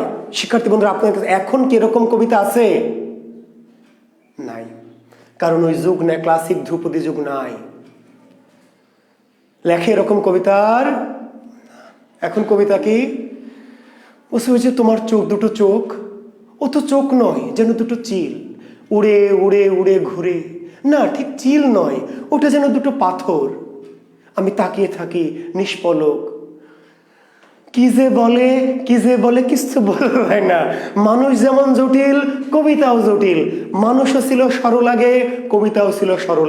এখনকার যুগে দেখবেন এই যে নীতি কবিতার নাই আছে, সকালে উঠে আমি মনে মনে বলি, সারাদিন আমি যেন ভালো হয়ে চলি, আদেশ করেন যাহা মোর গুরুজনে, আমি যেন সেই কাজ করি ভালো মনে। এই কবিতা কি ভাই এখনো লেখা হয়? লেখা হয় কি ভাই? আদেশ করেন যাহা মোর গুরুজনে, আমি যেন সেই কাজ করি ভালো মনে। কেন লেখা হয় না? এই জন্য লেখা হয় না, নীতি তো নাই। গুড, ওই যে বলছে নীতি তো নাই। কেমনে? নীতি তো থাকতে হবে ভিতরে। নীতি না থাকলে কেমনে লিখবেন? কবিতা তো আর এমনি বানিয়ে আসবে না, ভিতরে থাকতে হবে। গুরুজনের কথা শোনেন, ধুর মিয়া গুরুজন, বাপ মাকে বলছেন ধুর বোঝে, আপনি কিছু বোঝেন তাই না? 12 ক্লাস পড়ে, হ্যাঁ 14 ক্লাস পড়ে খুব ভাব, বাবা বা দাদা বা চাচা কিছু বললে কি বলেন? আর এসব ব্যাকডেটের কিছু বোঝে না। আপনি বোঝেন? আমার কথা শুনে চলতে হবে। আসলে গুরুজনের প্রতি কোনো বিশ্বাস, কোনো শ্রদ্ধাবোধ আপনার নাই, তাহলে আপনি ওই কবিতা কেমনে আপনার হৃদয় থেকে বের হবে? হ্যাঁ, সকালে উঠে আমি মনে মনে বলি, সারাদিন আমি যেন ভালো হয়ে চলি, আদেশ করেন যাহা মোর গুরুজনে, আমি যেন সেই কাজ করি ভালো মনে। এই কথা আপনার হৃদয় থেকে কেমনে আসবে ভাই? আপনি তো এই কবিতা লিখবেন যে ধুর গুরুজন, ওরা বুড়া, ওরা ধুড়া, ওরা কিচ্ছু বোঝে না, আমি সব। এই কবিতাতে আপনি লিখবেন। কাজেই এই যে ক্লাসিক যুগ, ধ্রুপদী যুগ নাই, এই যুগ শেষ, রবীন্দ্র পূর্ব যুগ। ক্লিয়ার? তো রবীন্দ্র পূর্ব যুগের সাহিত্যের বৈশিষ্ট্য কি? নীতি কবিতা, নীতি কবিতা, দেশপ্রেম, দেশপ্রেমমূলক কবিতা। ওকে, এবার চলে আসি আমরা রবীন্দ্র যুগে। আমি এগুলো আরো ডিটেলস আলোচনা করবো শিক্ষার্থী বন্ধুরা। আমি কিন্তু যখন যুগ বিভাগ পড়াচ্ছি আজকে, যুগ বিভাগ মানে হচ্ছে আমি কিন্তু এই যুগ ধরে ধরে আবার ডিটেলস আলোচনায় যাব। জি, রবীন্দ্র যুগকে বলা হয় বাংলা সাহিত্যে রোমান্টিক যুগ। ভাই কি যুগ? বাংলা সাহিত্যে রোমান্টিক যুগ।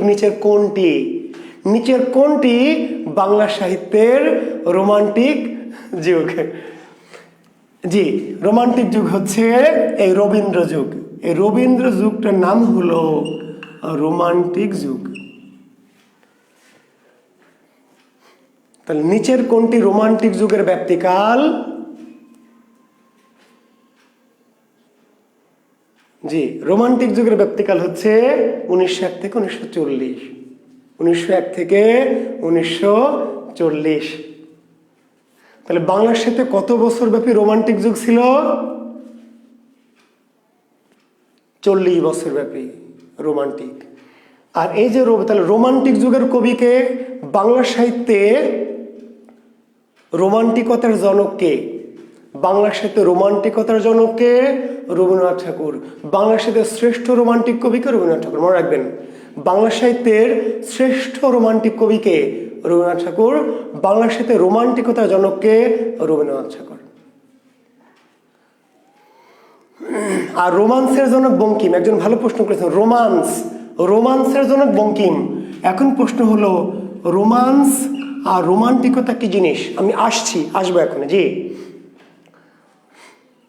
এখন তাহলে রবীন্দ্রনাথ কি একাই রোমান্টিক কবি বাংলা সাহিত্যে? বাংলা সাহিত্যে রোমান্টিক কবি কি শুধু একজনই তাহলে? বলেন, রবীন্দ্রনাথই না। তো রবীন্দ্র যুগের কবি কারা? রবীন্দ্রনাথ কি একাই? রবীন্দ্র যুগের কবি রবীন্দ্রনাথ, রবীন্দ্র যুগের কবি কিন্তু নজরুল, রবীন্দ্র যুগের কবি প্রমথ চৌধুরী, রবীন্দ্র যুগের কবি মোহিতলাল মজুমদার।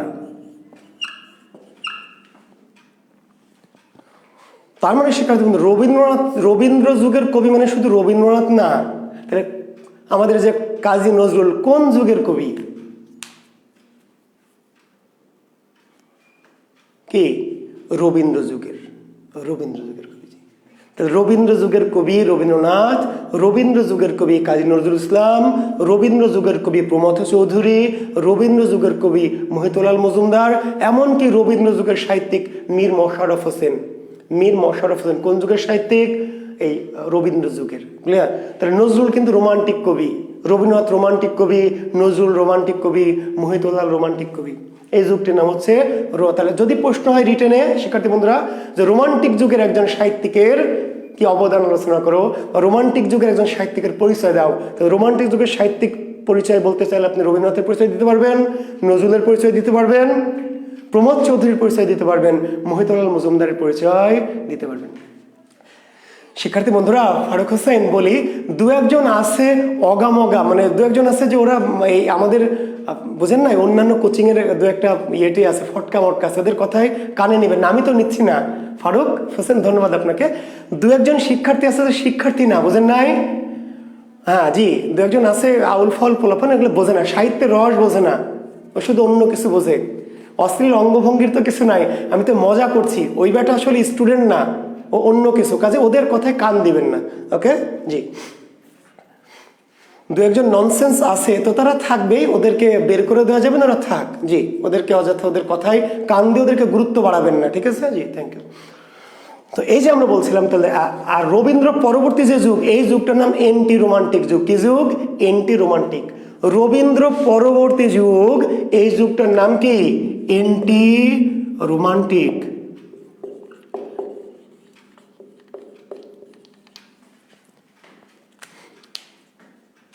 এন্টি রোমান্টিক যুগ। হ্যাঁ জি, তাহলে আপনারা কোন যুগের বলেন তো ভাই? শিক্ষার্থী বন্ধুরা আপনারা কোন যুগের, রোমান্টিক যুগ নাকি এন্টি রোমান্টিক যুগের বলেন তো?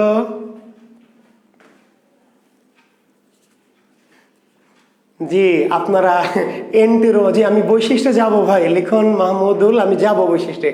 আমি বলছি যে আপনারা কোন যুগের মানুষ, রোমান্টিক যুগের না এন্টি রোমান্টিক যুগের?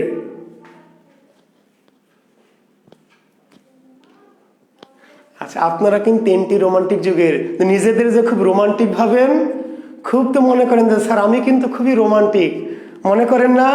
জি, আপনি মনে করেন যে আমি স্যার খুবই রোমান্টিক, আসলে আপনি রোমান্টিক নন। এখন প্রশ্ন হলো, আপনি কেন নিজেকে রোমান্টিক বলেন বলেন তো? আপনি রোমান্টিকতাকে এটা বোঝেন না। আপনি মনে করেন যে স্যার আমি কিন্তু খুবই রোমান্টিক, আসলে আপনি রোমান্টিক না ভাই, আপনি পুরো এন্টি রোমান্টিক। আপনি কেন নিজেকে রোমান্টিক বলেন? এই জন্য রোমান্টিক বলেন যে আপনি রোমান্টিকতা কি এটা জানেন না। যদি জানতেন রোমান্টিকতা কি, তাহলে আর নিজেকে রোমান্টিক বলতেন না। আচ্ছা ভাই, তাহলে আমি কি রোমান্টিক? আমি জুয়েল কিবরি, আমি কি রোমান্টিক? আপনাদের কি মনে হয় যে আমি 1941 সালের আগের মানুষ? না, আমি তো 1941 সালের আগের না রে ভাই, আমি 1941 সালের পরের। তো 1941 সালের পরের যদি হই, তাহলে আমিও এন্টি রোমান্টিক। আমি রোমান্টিক হওয়ার ভাব নেই, আমি মাঝে মাঝে ভাব দেখা যায়, আমি অভিনয় করি রোমান্টিক হওয়ার, but we are not romantic, we all are anti romantic. এখন প্রশ্ন হলো, তাহলে what is romanticism? What is romanticism? রোমান্টিসিজমটা কি শিখতে হবে, আপনি জানতে হবে। আমরা যে বলছি আমরা রোমান্টিক নই, এবং এই যে এখনকার কবিতা, আপনি যখন কবিতা পড়েন, আচ্ছা রোমান্টিকতা রোমান্সের মধ্যে পার্থক্যটা আমি আসতে, ঠিক আছে ওটা বলে শেষ করি, তারপরে রোমান্স আর রোমান্টিকতা। আচ্ছা, রোমান্টিকতা হচ্ছে একটি চাওয়া, একটি আবেগ, একটি কল্পনা, একটি ইমোশন, একটি অনুভব। রোমান্টিকতাটা কি? একটি ইমোশন, একটি আবেগ, একটি কল্পনা, একটি চাওয়া। আমি একজনকে চাই, খুবই চাই, প্রচন্ড চাই, এই চাওয়াটার নাম হচ্ছে রোমান্টিসিজম বা রোমান্টিকতা। আর রোমান্সটা কি শিক্ষার্থী বন্ধুরা? রোমান্স দেখবেন বঙ্কিমের উপন্যাস কিন্তু রোমান্টিক না, রোমান্স। রোমান্স মানে যেখানে অলৌকিকত্ব থাকে। কপাল কুণ্ডলা পড়বেন, ওই যে বললাম যে একটা অলৌকিক, একটা রহস্যময়, একটা মিস্টিসিজম। রোমান্স একটা মিস্টিসিজম, একটা রহস্যময়তা, একটা অলৌকিকতা। যারা পড়েছেন আপনারা কপাল কুণ্ডলা, দেখবেন কপাল কুণ্ডলাতে কি আছে? ওই যে দেখবেন যে ওই যে বনভূমিতে গেছে একটা কি, ওই যে কাপালিক একটা কেমন একটা কি, একটা ভুতুড়ে, একটা অদ্ভুত ভুতুড়ে যে অনুভব। শেষের দৃশ্যে দেখবেন কপালকুণ্ডলা, যারা পড়েননি বোঝানো মুশকিল, শেষের দৃশ্যে গিয়ে দেখবেন যে ওই যে নায়িকাকে নিয়ে যাচ্ছে প্রেতপুরীর মধ্য দিয়ে, তাকে বলি দিবে, তখন অন্ধকার। তো রোমান্স হচ্ছে যেখানে অলৌকিকত্ব থাকে, যেখানে কি এক ধরনের ভৌতিক এ ধরনের বিষয় যুক্ত থাকে, অতি কাল্পনিক, সেগুলো মূলত রোমান্স। আকাশে উড়ে যাচ্ছেন, পরী এসে আপনাকে নিয়ে যাচ্ছে। মধুমালা মদন কুমার দেখেছিলাম, মধুমালা মদন কুমার, বুঝতে পারলেন? তার মানে ঘুমিয়ে আছে রাজকুমার, পরী এসে নিয়ে তুলে গেল, আবার নায়িকা ঘুমাচ্ছে, পরী তুলে নিয়ে একজন মিলন করলো। তো এইটাকে আপনার আমার হবে? এটা হলো রোমান্স। রোমান্স কল্পনা, কল্পনা, ফ্যান্টাসি, এবং যেটার সাথে অলৌকিকত্ব, ভূত প্রেত জিন পরি দৈত্য দানব যেখানে মিশে একাকার হয়ে আছে, সে অতি রোমান্টিকতা হচ্ছে রোমান্স। আর যেটি এমনি স্বাভাবিক ভাবনা, স্বাভাবিক চাওয়া, সেটা হচ্ছে কি রোমান্টিকতা। এখন রোমান্টিকতার এন্টি রোমান্টিকতা কি সেটা আমরা বলছিলাম, যে আসলে রোমান্টিক আমরা কেন এন্টি রোমান্টিক। আচ্ছা, তো রোমান্টিকতা কি? আচ্ছা আচ্ছা, বিষাদ সিন্ধু কি নয় স্যার? বুঝি নাই প্রশ্নটা। বিষাদ সিন্ধু কি নয় স্যার মানে কি? আসিফ মাহমুদ আমিন, বিষাদ সিন্ধু কি নয় স্যার, এই প্রশ্নটার মানে আমি বুঝি নাই।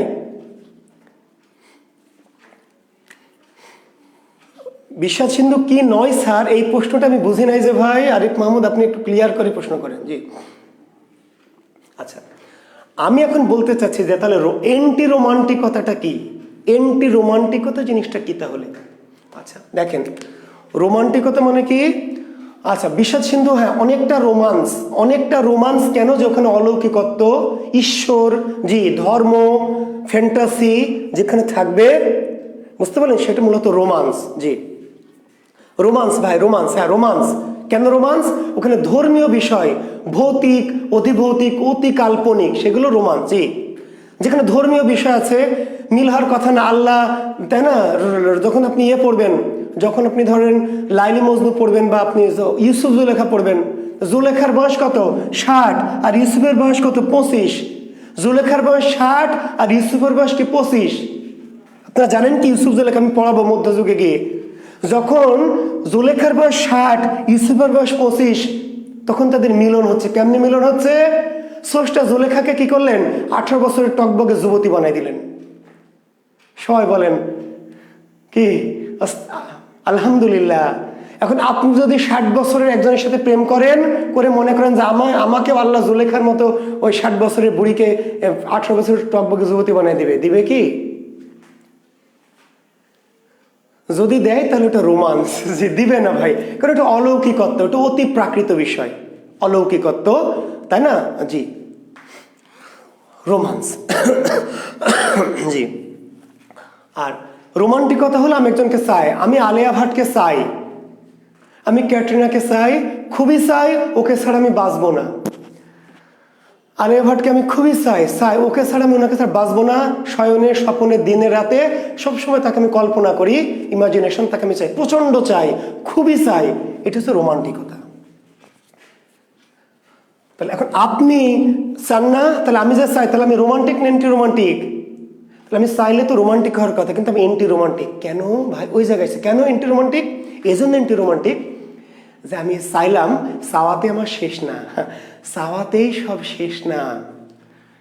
চাওয়ার পরে আমি তাকে পেতে চাই, তাকে নিয়ে পাশে বসতে চাই, তারপর তার হাত ধরতে চাই, তারপর দিন তার গাল ধরতে চাই, তারপর দিন তার কোমর ধরতে চাই, তারপরে আরো মেলা কিছু। Anti romanticism. রোমান্টিসিজম হচ্ছে যেখানে আর কিছুই চাওয়া যাবে না, শুধু কল্পনা করতে হবে, শুধু ভাবতে হবে, শুধু ইমাজিনেশন করতে হবে। জি এটি হচ্ছে রোমান্টিকতা। এখন বলেন, আপনি যাকে ভালোবাসেন তাকে কি শুধু মনে মনে কল্পনা করেই খুশি থাকবেন, না তাকে বাস্তবে রিকশায় নিয়ে ঘুরতে চাইবেন, পার্কে নিয়ে যেতে চাইবেন? জি তাহলে আধুনিক যত প্রেম সবই এন্টি রোমান্টিক। দেখেন মজার বিষয়, আমরা যখন কাউকে রিকশায় দেখে হুট তুলে দিয়ে যাচ্ছে বা পার্কে বসে আছে, আমরা বলি ওরে আল্লাহ হ্যাভি রোমান্টিক, ওরে আল্লাহ দেখ হ্যাভি রোমান্টিক প্রেম। আসলে না ভাই, ওটা হ্যাভি অ্যান্টি রোমান্টিক প্রেম। যেটা দেখে আপনি ভাবেন রোমান্টিক প্রেম, ওটা আসলে রোমান্টিক প্রেম নয়, ওটা হচ্ছে আসলে হ্যাভি অ্যান্টি রোমান্টিক প্রেম। এই যে আমি যতক্ষণ একজনকে চাইলাম, ওকে আমি চাই, এই চাওয়াটুকু পর্যন্ত রোমান্টিক প্রেম। আমি একজনকে চাই প্রচন্ড, ওকে ছাড়া বাঁচবো না, এই ভাবনাটুকু হচ্ছে রোমান্টিকতা। আর যখন তাকে আমি পেয়ে গেলাম, তার পাশে বসলাম, তাকে হাত ধরলাম, রোমান্টিকতা শেষ। আপনি যখন প্রেমিককে স্পর্শ করলেন, আপনি যখন প্রেমিকাকে স্পর্শ করলেন, স্পর্শ করা মাত্রই আপনার রোমান্টিকতা কি? ক্লোজ, শেষ। তাহলে আপনি রোমান্টিক প্রেম করবেন না অ্যান্টি রোমান্টিক প্রেম করবেন? আপনি প্রেমিকাকে শুধু কল্পনা করবেন না পাশে বসতে চান, পাশে নিয়ে বসতে চান, তার হাত ধরতে চান? জি, আছেন কি এমন কেউ ভাই যে না আপনি নায়িকাকে শুধু? এবং দেখেন রোমান্টিক প্রেমিকা, যে রবীন্দ্রনাথ বলছে, রবীন্দ্রনাথ রোমান্টিক কবি কেন? রোমান্টিকতার বৈশিষ্ট্য কি? রবীন্দ্রনাথ বলছে, যদি আরো কারো ভালোবাসো, যদি আরো ফিরে নাহি আসো, তবে তুমি যাহা চাও তাই যেন পাও, আমি যত দুঃখ পাই গো। দেখেন, শোনেন কথাটি, যদি আরো কারো ভালোবাসো, যদি আরো ফিরে নাহি আসো, তবে তুমি যাহা চাও তাই যেন পাও, আমি যত দুঃখ পাই গো। এর নাম রোমান্টিক প্রেম। আমি তোমাকে ভালোবাসি, দ্যাটস অল। তুমি যদি অন্য কাউকে ভালোবাসো, বাসো গা, তাতে আমার কি? আমি তোমাকে ভালোবাসি। তোমার যে আমাকে ভালোবাসতে হবে, আমি আলিয়া ভাটকে ভালোবাসি, আলিয়া ভাটের যে আমাকে ভালোবাসতে হবে, দ্যাট নট। আলিয়া ভাট যাকে খুশি তাকে ভালোবাসুক, যার সাথে খুশি তার সাথে ঘুরে বেড়াক, যেখানে সেখানে যাক, যাকে খুশি তাকে জড়িত, আমার তাতে কিচ্ছু যায় আসে না। আমি তাকে ভালোবাসি, দ্যাটস অল। ইটস রোমান্টিকতা। বুঝেছেন? আমি যখন প্রেমিকাকে স্পর্শ করবি, স্পর্শ মাত্রেই রোমান্টিকতা শেষ, অ্যান্টি রোমান্টিসিজম। শেষের কবিতা নাম শুনেছেন? শেষের কবিতা আসবে, যারা রিটেন পরীক্ষা দেবেন, শেষের কবিতা সাহিত্য সমালোচনা আসবে। বাংলা সাহিত্যের খুবই দামি একটি গ্রন্থ শেষের কবিতা, বুঝতে পারলেন? জি। তো শেষের কবিতার নায়কের নাম কি? ব্যারিস্টার অমিত রয়। আসবে অমিত কোন কাব্যের নায়ক বা কোন কাজ হচ্ছে? শেষের, জি, এক রাত্রি, একজন বলেছে এক রাত্রি, থ্যাংক ইউ। শেষ বাংলা সাহিত্যের সর্বশ্রেষ্ঠ রোমান্টিক সাহিত্যের নাম শেষের কবিতা। বাংলা সাহিত্যের সর্বশ্রেষ্ঠ রোমান্টিক সাহিত্যের নাম কি? শেষের কবিতা। জি, এই শেষের কবিতার নায়ক কে? অমিত রয়। শেষের কবিতার নায়ক হচ্ছে ব্যারিস্টার অমিত রয়, ব্যারিস্টার অমিত রয়। নায়িকার নাম কি? নায়িকার নাম হচ্ছে লাবণ্য। ওকে, দুজন দুজনকে ভালোবাসে, ঠিক কি না? দুজন দুজনকে ভালোবাসে, ঠিক তো? আচ্ছা, কোনো ভিলেন ছিল? কোনো বাধা ছিল? সামাজিক, পারিবারিক, রাজনৈতিক, ধর্মীয় কোনো বাধা, কেউ বাধা দিয়েছে ইত্যাদি? কিংবা বাধা দিলে এরা কি শুনবে? এরা কি সেই মাল? অমিত রয় খুবই আধুনিক, খুবই শিক্ষিত, খুবই ব্যক্তিত্ববান, এবং সে কারো কথা শুনে না, নিজে যা ভালো মনে করে, নিজে যা বোঝে তাই করে। লাবণ্য আধুনিক, ব্যক্তিত্ববান, তাই না, শিক্ষিত, মার্জিত, রুচিশীল। তো এই দুজনের প্রচন্ড ভালোবাসা, কেউ নিষেধও করেনি, আর নিষেধ করলে এরা শোনার মতো মালও না। অর্থাৎ এরা এতই বেশি ব্যক্তিত্ববান, আধুনিক। এরা দুজন দুজনকে কি বিয়ে করেছে? শেষে কি বিয়ে হয়েছে বা মিলন হয়েছে? কেন হয়নি? কেউ বাধা দিয়েছে, কেউ নিষেধ করেছে না। কেন বিয়ে করেনি বলেন? প্রেমকে বাঁচিয়ে রাখার জন্য। প্রেমকে বাঁচিয়ে রাখার জন্য বিয়ে করেনি। এটা রোমান্টিক থিওরি। প্রেমিকাকে বিয়ে করা যাবে না, প্রেমিকাকে বিয়ে করা যাবে না। বিয়ে করলে প্রেম মরে যাবে। প্রেমিকাকে যে বিয়ে করবেন, প্রেম মরে যাবে, শেষ, প্রেম শেষ। এবার শুরু হবে ভোগবাদ। জি, এখন অনেকে বলছে, স্যার আমরা তো তাহলে খুবই রোমান্টিক, আমরা তো খালি প্রেমই করতে চাই, বিয়ে করবো অন্যজনকে, প্রেম করবো যাকে তাকে, বিয়ে করবো আলিয়াকে বা ক্যাটরিনাকে, আমরা তো তাই চাই, তাই না? আমরা তো রোমান্টিক না। হয় আপনি যে রোমান্টিক ভাবছেন তা আপনি রোমান্টিক না, কারণ প্রেম করলে প্রেমিকাকে স্পর্শ করা যাবে না। স্পর্শ একদম নিষেধ, প্রহিবিটেড। রোমান্টিক প্রেমে প্রেমিকাকে কোনোভাবে স্পর্শ করা যাবে না। আর বিয়ে যদি করেন তাহলে স্পর্শ করবেন না, করবেন না?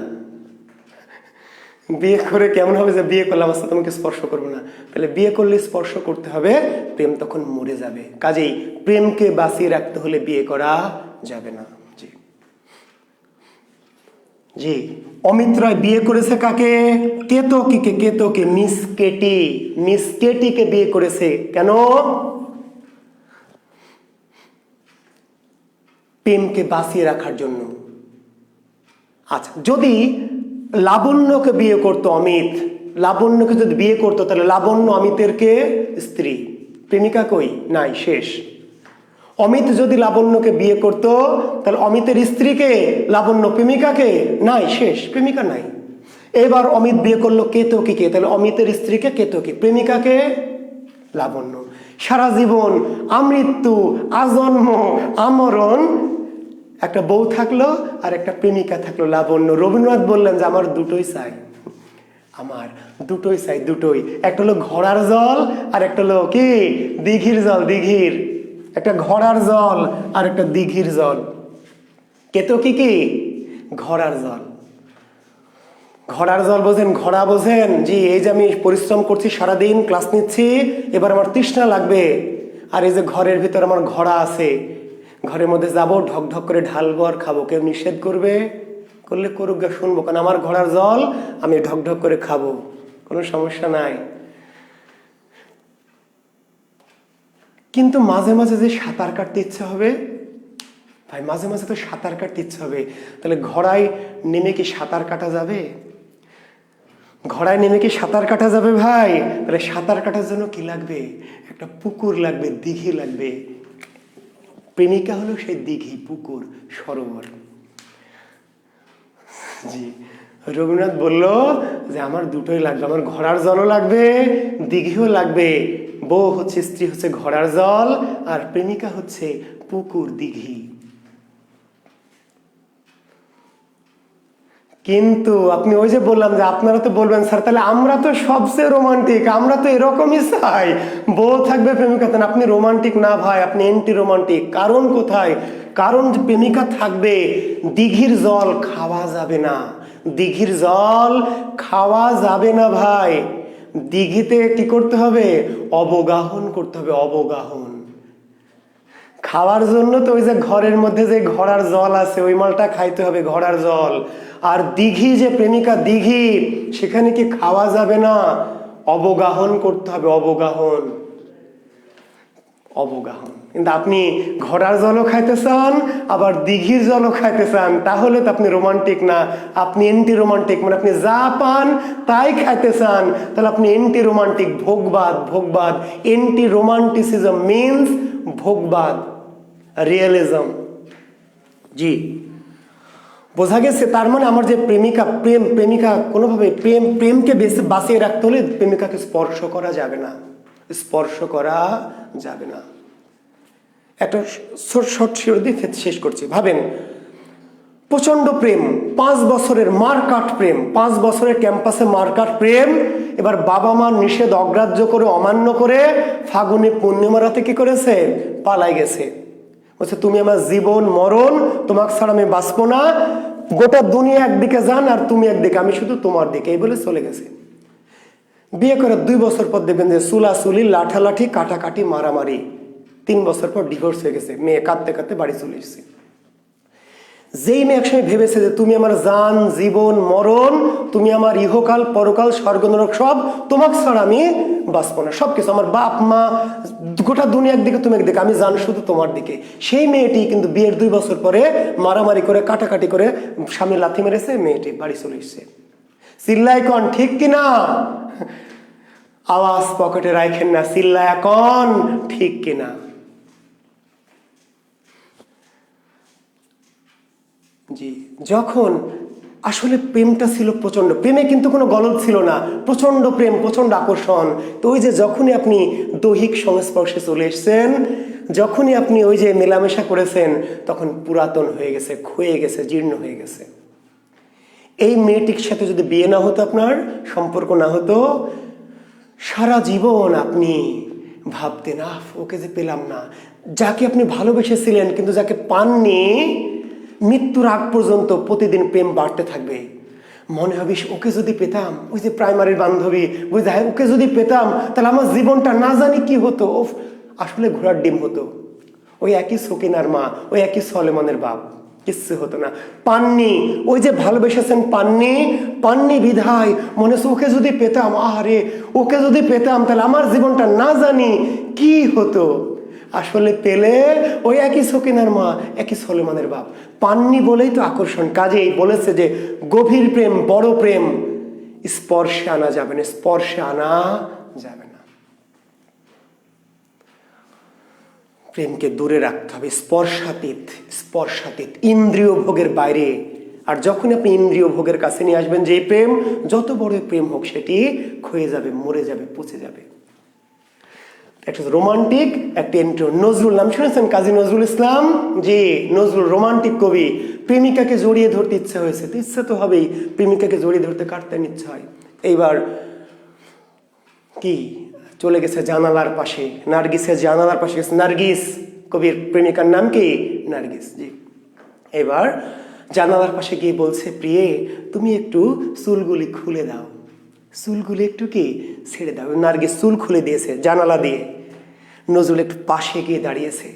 বাতাস, দক্ষিণা বাতাস ওই নার্গিসের চুল ছুঁয়ে ছুঁয়ে ছুঁয়ে আসছে, আর কবি ওই বাতাস গায়ে মাখছেন। ও রোমান্টিক প্রেম, এটি রোমান্টিক প্রেম। যে বাতাস, বাতাস গায়ে মাখছে, চুল স্পর্শ করছে না, কিন্তু চুল স্পর্শ করা যাবে না, পাপ হবে, স্পর্শেই প্রেম মরে যাবে। নার্গিসকে জড়িয়ে ধরতে ইচ্ছে হয়েছে। নজরুল বলছে, নার্গিস তুমি একটু রাস্তা দিয়ে হেঁটে যাও।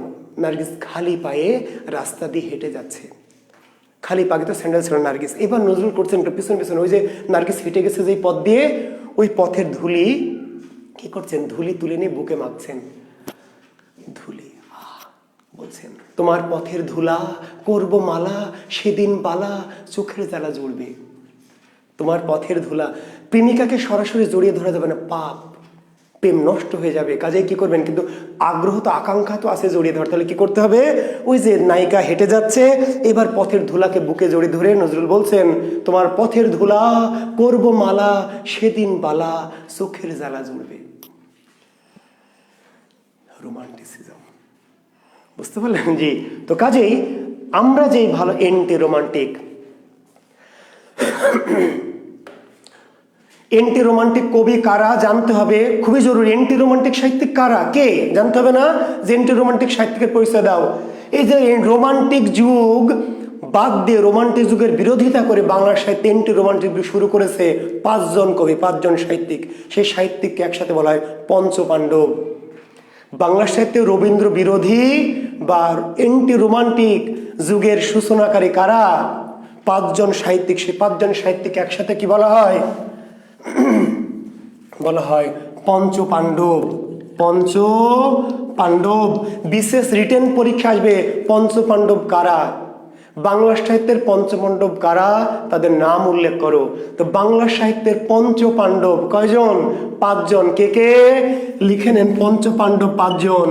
জীবনানন্দ দাশ, জীবনানন্দ দাশ, সুধীন্দ্রনাথ দত্ত, বিষ্ণু দে, অমিয় চক্রবর্তী। নিচে দেখতে পাচ্ছেন, নাহলে উপরে লিখছি বুদ্ধদেব বসু। বাংলা সাহিত্যে এই 5 জন কবিকে বলা হয় পঞ্চপাণ্ডব। এই 5 জন কবি এন্টি রোমান্টিক কবি, রবীন্দ্র বিরোধী কবি। রবীন্দ্র কি, এই যে বিরোধী 5 জন কবি, যারা বাংলা সাহিত্যে রবীন্দ্র চেতনার বিরোধিতা করে, রোমান্টিক চেতনার বিরোধিতা করে বাংলা সাহিত্যে কি এন্টি রোমান্টিক যুগের সূচনা করেছেন। এই 5 জন কবিকে একসাথে বলা হয় কি পঞ্চপাণ্ডব। জীবনানন্দ দাশ, সুধীন্দ্রনাথ দত্ত, বিষ্ণু দে, অমিয় চক্রবর্তী এবং কি বুদ্ধদেব বসু। পঞ্চপাণ্ডব, এন্টি রোমান্টিক। আচ্ছা, এখন দেখেন জীবনানন্দ দাশ এই এন্টি রোমান্টিক যুগের প্রধান কবি। জীবনানন্দ দাশ, রবীন্দ্রনাথ বললেন, যদি আরো কারে ভালোবাসো, যদি আরো ফিরে নাহি আসো, তবে তুমি যাহা চাও তাই যেন পাও, আমি যত দুঃখ পাই। বুঝলেন না, বলেছেন না? জি, রবীন্দ্রনাথ রোমান্টিক কবি বলেন, যদি আরো কারো ভালোবাসো, যদি আরো ফিরে নাহি আসো, তবে তুমি যাহা চাও তাই যেন পাও, তাই যেন আমি যত দুঃখ পাই। বাপ্পারাজ নাম শুনেছেন না ভাই? বাপ্পারাজের নাম শুনেছেন? বাপ্পারাজ হ্যাঁ জি, বাপ্পারাজ জি। কি করে বাপ্পারাজ? এই যে নায়করাজ রাজ্জাকের বেটা বাপ্পারাজ প্রেম করেছে নায়িকার সাথে, নায়িকার সাথে প্রেম, প্রেম, প্রচন্ড ভালোবাসা, কিন্তু করলো কি জানেন? অমিত হাসান, শহরের বন্ধু, বড়লোক বন্ধু অমিত হাসান, অমিত হাসান যখন গ্রামে এলো, বাপ্পারাজ নিজ উদ্যোগে অমিত হাসানের সাথে প্রেমিকার কি বিয়ে দিয়ে দিল। কেন? প্রেমকে বাঁচিয়ে রাখবে, তাই প্রেমকে বাঁচিয়ে রাখবে, প্রেমকে মরতে দিবে না। প্রেমিকা সুখী হবে না তাকে বিয়ে করে, সে গরিব, নিজে ভাইয়ের বাড়িতে থাকে, কখনো খেতে পায় কখনো খেতে পায় না। নায়িকাকে সুখে রাখতে হবে। নায়িকাকে সুখে রাখার জন্য কি করলো? প্রেমিকাকে বড়লোক বন্ধু অমিত হাসানের হাতে তুলে দিল। এবার অমিত হাসান কি করছে?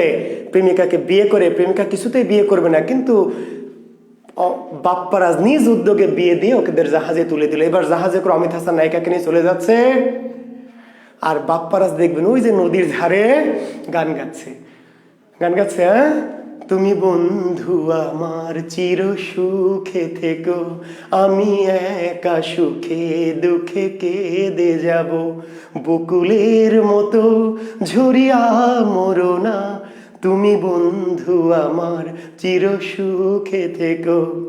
কাগজের ফুলে কভু ভ্রমর আসে না, মরা গাছে কখনো ফুল ফোটে না, কলমের কালি যদি শুকিয়ে যায়, প্রেমের সমাধি গড়ে দিও গো আমায়, আমি শুধু বলে যাই, প্রেমের সমাধি ভেঙে বুকের শিকল ছিঁড়ে পাখি যায় উড়ে যায়। নায়িকাকে ভালোবাসে না বাপ্পারাজ, প্রেমিকাকে ভালোবাসে না, বাসে না, বাসে, ভালোবাসে, কিন্তু ভালোবাসাকে মরতে দিবে না, ভালোবাসাকে মরতে দিবে না, ভালোবাসাকে বাঁচিয়ে রাখবে। ফলে বিয়ে দিল কার সাথে? অমিত হাসানের সাথে, যাতে বুকের মধ্যে ভালোবাসাটা সারা জীবন কি বেঁচে থাকে। রোমান্টিক, রোমান্টিক প্রেম।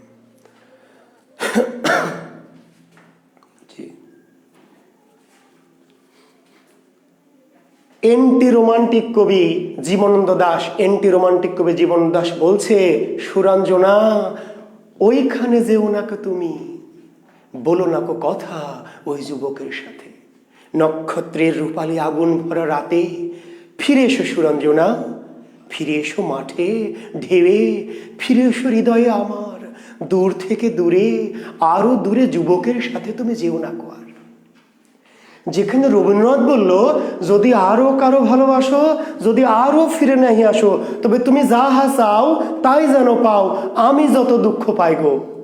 তুমি যদি কাউকে ভালোবাসো, তুমি যদি ফিরে নাহি আসো, তবে যার সাথে খুশি তার সাথে যাও, কোনো সমস্যা না, আমি তোমাকে ভালোবাসি, তোমাকে তুমি পেতে চাই না, আমি তোমাকে ভালোবাসি। তুমি যদি সুখে থাকো, তুমি যদি সালামকে, আক্কাসকে, মতিউরকে, সোহেলকে, তানভীরকে নিয়ে যদি সুখ পাও, যার সাথে সুখ পাও তার সাথেই তুমি যাও, আমার কোনো সমস্যা নেই। তোমার সুখই তো আমার সুখ, তোমার সুখই তো আমার সুখ, তুমি সুখে আছো, এটাই তো আমার সুখ।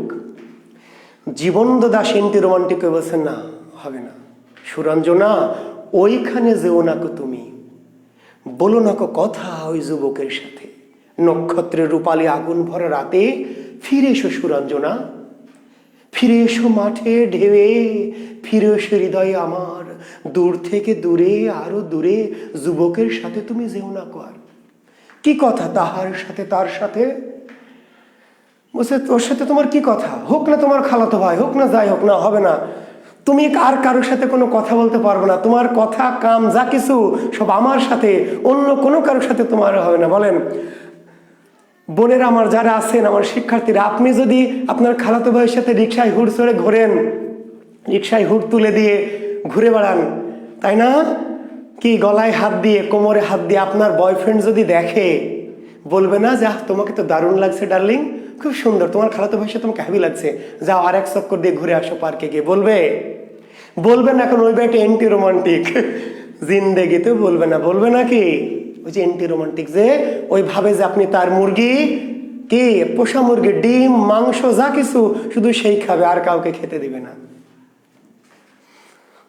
আপনিও তো তাই বোনেরা আমার, আপনি তাই না? আপনার প্রেমিক, আপনার স্বামী যদি কোনো একটা সুন্দরী মেয়েকে নিয়ে কি করে, রিক্সায় হুড় তুলে ঘুরে বেড়ায়, তাহলে বলবেন নাকি যে আপনাকে তো দারুণ লাগছে, তোমাকে সুন্দর লাগছে, জান তুমি আরেকটু ঘোরো, বলবেন না, ঈর্ষায় জ্বলে পড়ে মরবেন না, কারণ ও হচ্ছে আপনার। তুমি শুধু আমার, তুমি শুধুই আমার, তুমি আর কারো নও, আমি তোমাকেই চাই।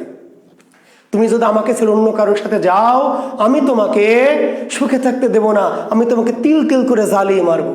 আমাকে কাঁদিয়ে তুমি সুখী হবে, এটা হবে না।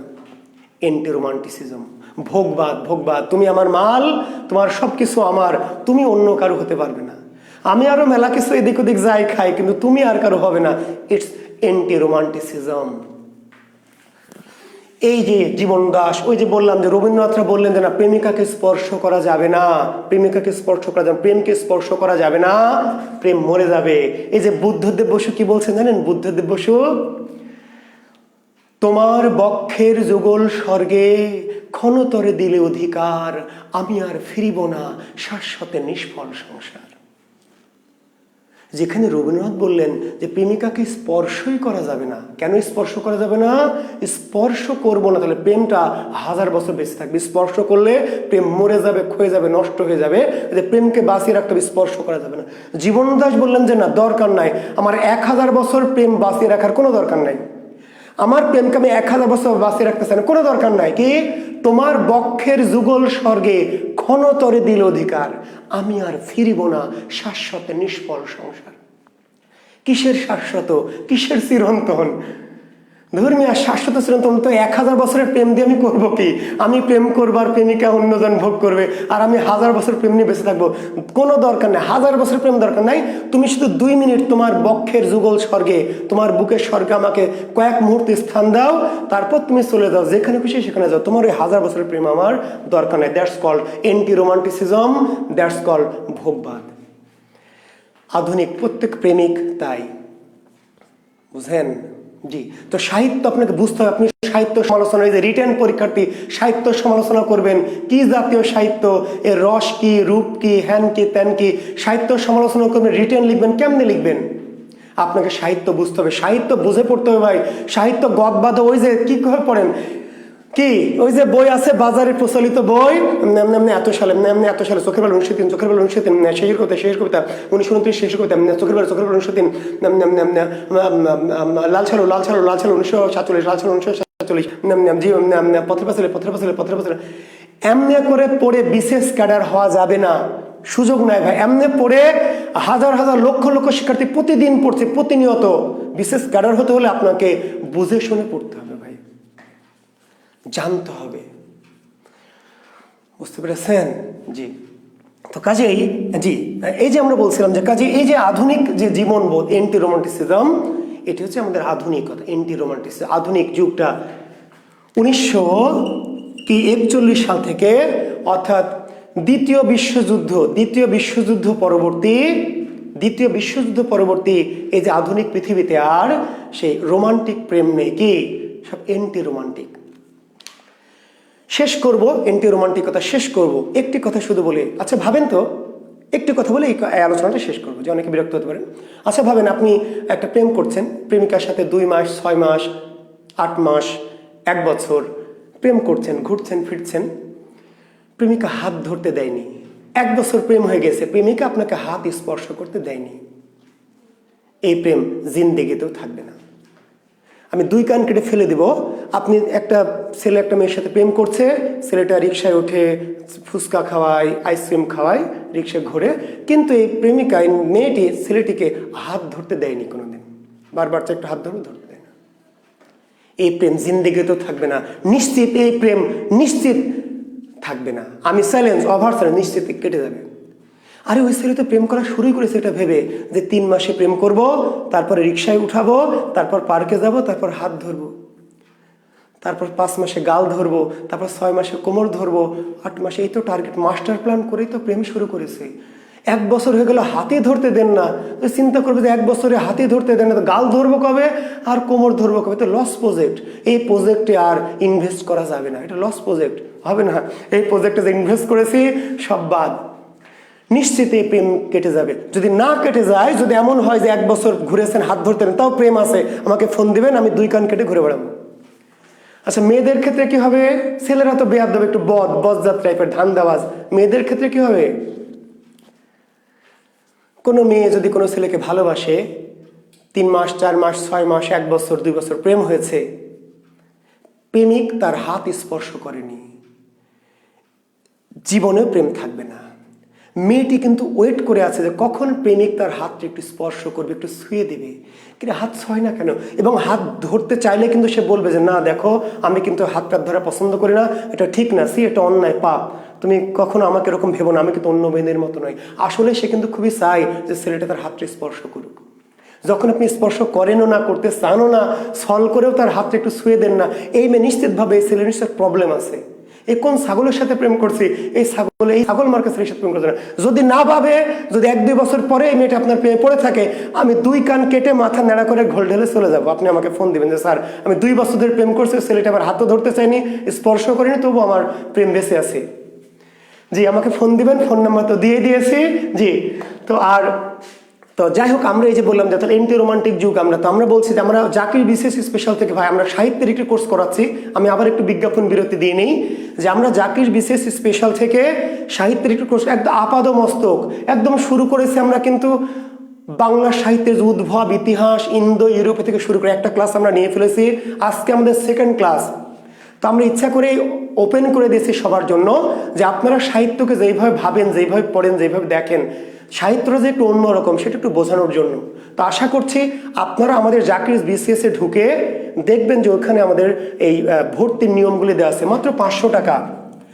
আমি একটা চ্যালেঞ্জ করে বলতে পারি 500 টাকা দিয়ে আপনাকে আমি যা দিব, জীবনে আপনি ভাবেননি যে 500 টাকা দিয়ে এত কিছু জ্ঞান পাওয়া যাবে। এটা আমি নিশ্চিত করে চ্যালেঞ্জ করে বলবো।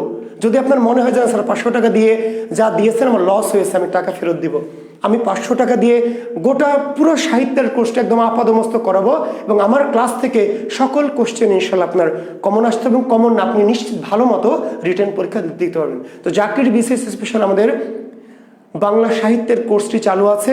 গত একটা ক্লাস হয়েছে, একটা 2nd ক্লাস। আমরা সপ্তাহে প্রতি শনি সোম বুধ এই 3 দিন করে রাত 9টায় ক্লাসগুলি করাবো। আপনারা দয়া করে যদি চান, যদি ভালো লাগে আমাদেরকে, আপনারা জাকির বিসিএস এর সাথে যুক্ত হয়ে আমাদের এই কোর্সটি করে ফেলবেন। জি, ভালো লাগবে ইনশাল্লাহ। তো আমরা যুগ বিভাগটি একটু করিয়ে রাখলাম, যুগের যে ধারণাটা আপনাদেরকে দিলাম। আমরা কিন্তু আগামী দিন থেকে আবার আগামী বুধবারে ক্লাস, এরপরের ক্লাস কি বারে, আগামী বুধবারে। তো আমি কিন্তু আপনাদেরকে এই যে আমাদের প্রাচীন যুগ, মধ্যযুগ, আধুনিক যুগ, তো প্রাচীন যুগের তো কোনো নাম নেই, প্রাচীন যুগ প্রাচীন যুগই।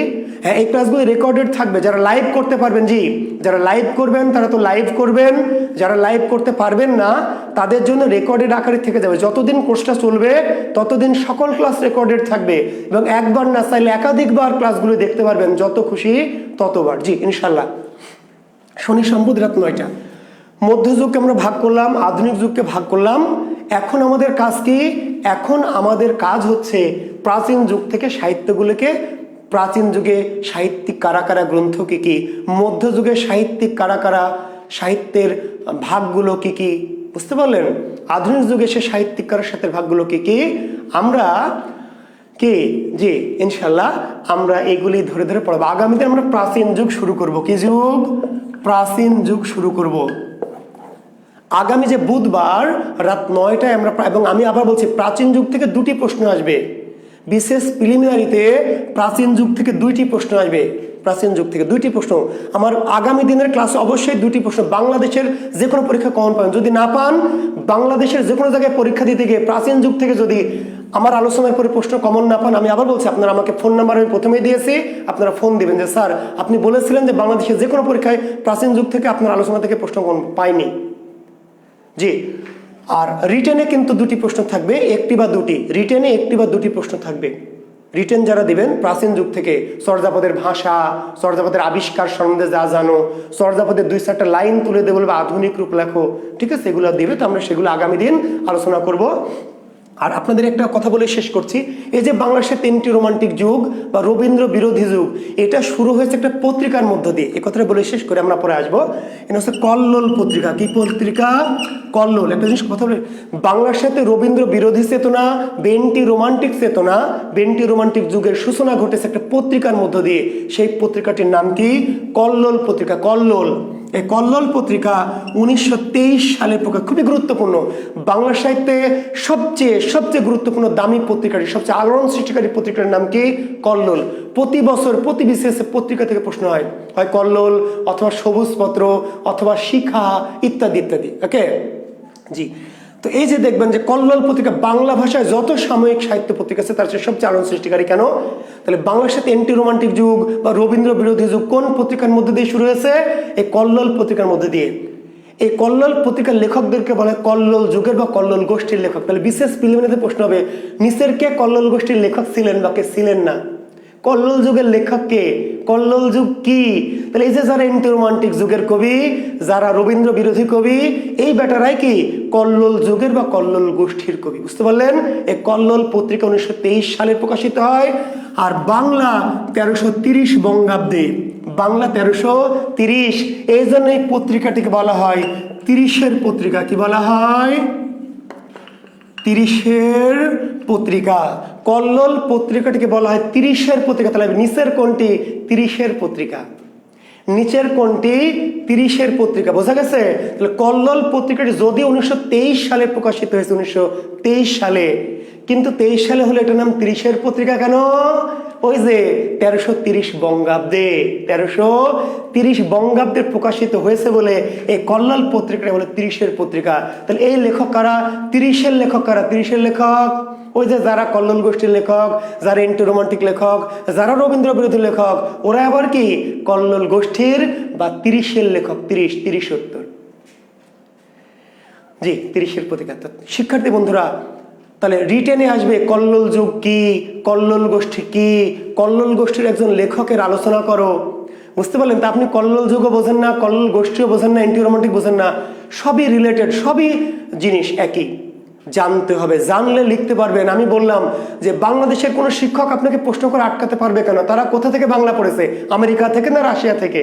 জি ভাই, কাজে কোনো প্রশ্ন করে ইনশাল্লাহ আটকাতে পারবে না। জি, পড়াশোনা করবেন, আমাদের সাথে থাকেন, আমাদেরকে বিশ্বাস করেন। আমরা আপনাদের সামনে যা কিছু দিব ইনশাল্লাহ চেষ্টা করব সকল বিষয়গুলো সুন্দর করে ধারাবাহিকভাবে আপনাদের সাথে সামনে নিয়ে আসার জন্য। তো আমি আবার বলছি, আমার পার্সোনাল নাম্বারটি আপনাদের একবার বলেছি, তবু আরেকবার বলি, 01712337554। আর আমার একটি বই আছে বাজারে, যার নাম বাংলা কোষ।